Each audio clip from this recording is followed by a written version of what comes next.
ನಮಸ್ಕಾರ ಸ್ನೇಹಿತರೆ, video start ಮಾಡೋಕ್ಕಿಂತ ಒಂದು ಸ್ಮಾಲ್ ಅನೌನ್ಸ್ಮೆಂಟ್. ಇನ್ ಕೇಸ್ ನೀವು ನನ್ನ ಫಾಲೋ ಮಾಡ್ಬೇಕಂತ ಇದ್ರೆ, ಡೌಟ್ಸ್ ಕೇಳಬೇಕಂತ ಇದ್ರೆ ನೋಡಿ, ನನ್ನ ಅಫಿಷಿಯಲ್ ಟೆಲಿಗ್ರಾಮ್ ಚಾನಲ್ ಏನಿದೆ, ಎಲ್ಲ ಅಪ್ಡೇಟ್ಸ್ ನ, ಪಾಯಿಂಟ್ಸ್ ನ, MCQ ನ, ನೋಟ್ಸ್ ನ ಶೇರ್ ಮಾಡ್ತೇನೆ. ಅದು ಟೆಲಿಗ್ರಾಮ್ ID ಬಂದ್ಬಿಟ್ಟು @AIAS ಕನ್ನಡ. ನೀವು ಜಾಯ್ನ್ ಆಗ್ಬೋದು. ನನ್ನ ರೆಗ್ಯುಲರ್ ಅಫಿಷಿಯಲ್ ಅಪ್ಡೇಟ್ಸ್ ನಿಮ್ಗೆ ಇಲ್ಲಿ ಸಿಗುತ್ತೆ. ಇನ್ ಕೇಸ್ ಡೌಟ್ಸ್ ಇದ್ರೆ ನೀವು ನನ್ನ ಹೇಗೆ ಕಾಂಟ್ಯಾಕ್ಟ್ ಮಾಡ್ಬೇಕಂತ ಇದ್ರೆ, ಒಂದು ನೀವು ನನ್ನ ಸ್ನ್ಯಾಪ್ಚಾಟ್ ಅಲ್ಲಿ ಪರ್ಸನಲ್ ಐಡಿ ಮೆಸೇಜ್ ಮಾಡಬಹುದು. ಅದು ಬಂದ್ಬಿಟ್ಟು I am a human 1199. In case ಇದು ಸ್ನ್ಯಾಪ್ಚಾಟ್ ಅಲ್ಲಿ ಮೆಸೇಜ್ ಮಾಡೋದಾದ್ರೆ I am a human 1199. In case Telegram ಅಲ್ಲಿ ನೀವು ನನಗೆ ಪರ್ಸನಲ್ ಆಗಿ ಮೆಸೇಜ್ ಮಾಡ್ಬೇಕಂತ ಇದ್ರೆ, ನನ್ನ ID ಬಂದ್ಬಿಟ್ಟು Pawan_AMIAS Kannada. And in case Instagram ಅಲ್ಲಿ ನನಗೆ ಮೆಸೇಜ್ ಮಾಡ್ಬೇಕಂತ ಇದ್ರೆ, ನನ್ನ ID ಬಂದ್ಬಿಟ್ಟು PawanPrakash_1996. ಈ ಮೂರರಲ್ಲಿ ಯಾವ್ದಾದ್ರು ಒಂದರಲ್ಲಿ ನನ್ನ ಜೊತೆ ಕನೆಕ್ಟ್ ಆಗಿರ್ಬೋದು ನೀವು, ಬೆಸ್ಟ್ ಅದು. ಅಂಡ್ ಅಫಿಷಿಯಲ್ ಅಪ್ಡೇಟ್ ಗೋಸ್ಕರ ನನ್ನ ಟೆಲಿಗ್ರಾಮ್ ಗ್ರೂಪ್ ನ ಜಾಯ್ನ್ ಆಗಿ, ಸರಿನಾ? ಸೊ ಬನ್ನಿ ಕ್ಲಾಸ್ ನ ಸ್ಟಾರ್ಟ್ ಮಾಡೋಣ. ನಮಸ್ಕಾರ ಸ್ನೇಹಿತರೆ, welcome back to one more video of AMIAS Kannada. So ನಾವು ಎಕಾನಮಿನ ಮಾಡ್ತಾ ಇದ್ವಿ, ಸೊ ಎಕಾನಮಿನ ಕಂಟಿನ್ಯೂ ಮಾಡೋಣ. ಸೊ ಎಸ್, ಇದುವರೆಗೂ ನಾನು ಹೇಳಿದ ಸ್ಟೋರಿ ನಿಮ್ಗೆ ಕರೆಕ್ಟ್ ಆಗಿ ನೆನಪಿರ್ಬೇಕು. ನೋಡಿ, ಟ್ರೇಡ್ ಡೆಫಿಸಿಟ್ ಅಂದ್ರೆ ಏನಂತ ನಿಮ್ಗೆ ಗೊತ್ತಿರಬೇಕು. ನಾನು ಟ್ರೇಡ್ ಡೆಫಿಸಿಟ್ ಅಂದ್ರೆ ಏನಂತ ಹೇಳಿದ್ದೆ, ಜೊತೆಗೆ ನಾನು ಡೆಪ್ರಿಸಿಯೇಷನ್ ಅಂದ್ರೆ ಏನಂತ ಹೇಳಿದ್ದೆ, ಎಪ್ರಿಸಿಯೇಷನ್ ಅಂದ್ರೆ ಏನಂತ ಹೇಳಿದ್ದೆ ಅಲ್ವಾ. ತುಂಬಾ ಟಾಪಿಕ್ಸ್ ನಾನು ಆಲ್ರೆಡಿ ಕವರ್ ಮಾಡಿದ್ದೇನೆ. ಕ್ಲೋಸ್ಡ್ ಎಕಾನಮಿ ಅಂದ್ರೆ ಏನು, ಓಪನ್ ಎಕಾನಮಿ ಅಂದ್ರೆ ಏನು, almost every important concept is done. So ಇವತ್ತು ನಾವು ಇಂಪೋರ್ಟ್ಸ್ ಅಂದ್ರೆ ಏನು, ಎಕ್ಸ್ಪೋರ್ಟ್ಸ್ ಅಂದ್ರೆ ಏನು. ಇಂಪೋರ್ಟ್ ಆದ್ರೆ ಏನಾಗುತ್ತೆ, ನಮ್ಮ ಹತ್ರ ಇರುವಂತ ಡಾಲರ್ಸ್ ನ ಬಳಸ್ಕೊಂಡು ಪೇಮೆಂಟ್ ಮಾಡೋದ್ರಿಂದ ಡಾಲರ್ಸ್ ದೇಶನ ಬಿಟ್ಟು ಹೊರಗೋಗುತ್ತೆ. ಅದೇ ಎಕ್ಸ್ಪೋರ್ಟ್ಸ್ ಇಂದ ಏನಾಗುತ್ತೆ, ನಮ್ಮ ವಸ್ತುಗಳು ಬೇರೆ ದೇಶದಲ್ಲಿ ಮಾರಾಟ ಆಗೋದ್ರಿಂದ ನಮ್ಗೆ ಡಾಲರ್ಸ್ ಒಳಗಡೆ ಬರುತ್ತೆ. ಫಾರೆಕ್ಸ್ ರಿಸರ್ವ್ಸ್ ಅಂದ್ರೆ ಹೇಳಿದ್ದೆ. ಫಾರೆಕ್ಸ್ ರಿಸರ್ವ್ ಅಂದ್ರೆ ಏನು, ಲಿಕ್ವಿಡ್ ಕರೆನ್ಸೀಸ್ ಏನಿದೆ, for example dollar, euros, pounds, Japanese ಯೆನ್ ಏನಿದೆ, ಇದೆಲ್ಲ ಇಂಟರ್ನ್ಯಾಷನಲ್ ಎಕ್ಸೆಪ್ಟೆಡ್ ಕರೆನ್ಸೀಸ್. ಯಾವ ದೇಶದಲ್ಲಿ ನೀವು ವ್ಯಾಪಾರ ಮಾಡಿದ್ರು ಕೂಡ ಈ ಕರೆನ್ಸೀಸ್ ನ ಕೊಟ್ಟರೆ ಅವರು ಸ್ವೀಕಾರ ಮಾಡ್ತಾರೆ. ಅದನ್ನ ನಮ್ಮ ರುಪಿ ಏನಿದೆ, ಭಾರತದ ಕರೆನ್ಸಿ ಏನಿದೆ, ಇದನ್ನ ಜನರಲಿ ಇಂಟರ್ನ್ಯಾಷನಲ್ ಮಾರ್ಕೆಟ್ ಅಲ್ಲಿ ಎಕ್ಸೆಪ್ಟ್ ಮಾಡಲ್ಲ ಅಂತಾನೂ ನಾನು ನಿಮ್ಗೆ ಹೇಳಿದ್ದೆ. ಅದಕ್ಕೋಸ್ಕರ ಏನ್ ಮಾಡ್ಬೇಕು, ನಾವು ಇಂಟರ್ನ್ಯಾಷನಲ್ ಎಕ್ಸೆಪ್ಟೆಡ್ ಲಿಕ್ವಿಡ್ ಕರೆನ್ಸೀಸ್ ನ ಮೇಂಟೈನ್ ಮಾಡಬೇಕು. ಅದನ್ನ ರಿಸರ್ವ್ ಬ್ಯಾಂಕ್ ಆಫ್ ಇಂಡಿಯಾ ಮಾಡುತ್ತೆ. ಅದನ್ನ ನಾವು ಫಾರೆಕ್ಸ್ ರಿಸರ್ವ್ಸ್ ಅಂತ ಹೇಳ್ತಾರೆ ಅಂತ ಕೂಡ ನಾನು ನಿಮ್ಗೆ ಹೇಳಿದ್ದೆ. ಓಕೆ, ನಿಮ್ಗೆ ಇದೆಲ್ಲ ನೆನಪಿರುತ್ತೆ. ಸೊ ಇವತ್ತು ನಾನು ಇನ್ನೊಂದು ವರ್ಡ್ ನ ಎಕ್ಸ್ಪ್ಲೇನ್ ಮಾಡ್ತೇನೆ. This is the most important word. ಇಲ್ಲಿಂದ ಥರ್ಡ್ ಯೂನಿಟ್ ಸ್ಟಾರ್ಟ್ ಆಗುತ್ತೆ. ಅದೇ ನಮ್ಮ Indian economic development third unit first paragraph start ಆಗುತ್ತೆ. ನೋಡಿ, let me give a quick introduction. This is a very important topic. ಆಯ್ತಾ, topic ಹೆಸರು ಬರ್ಕೊಳ್ಳಿ, ಬ್ಯಾಲೆನ್ಸ್.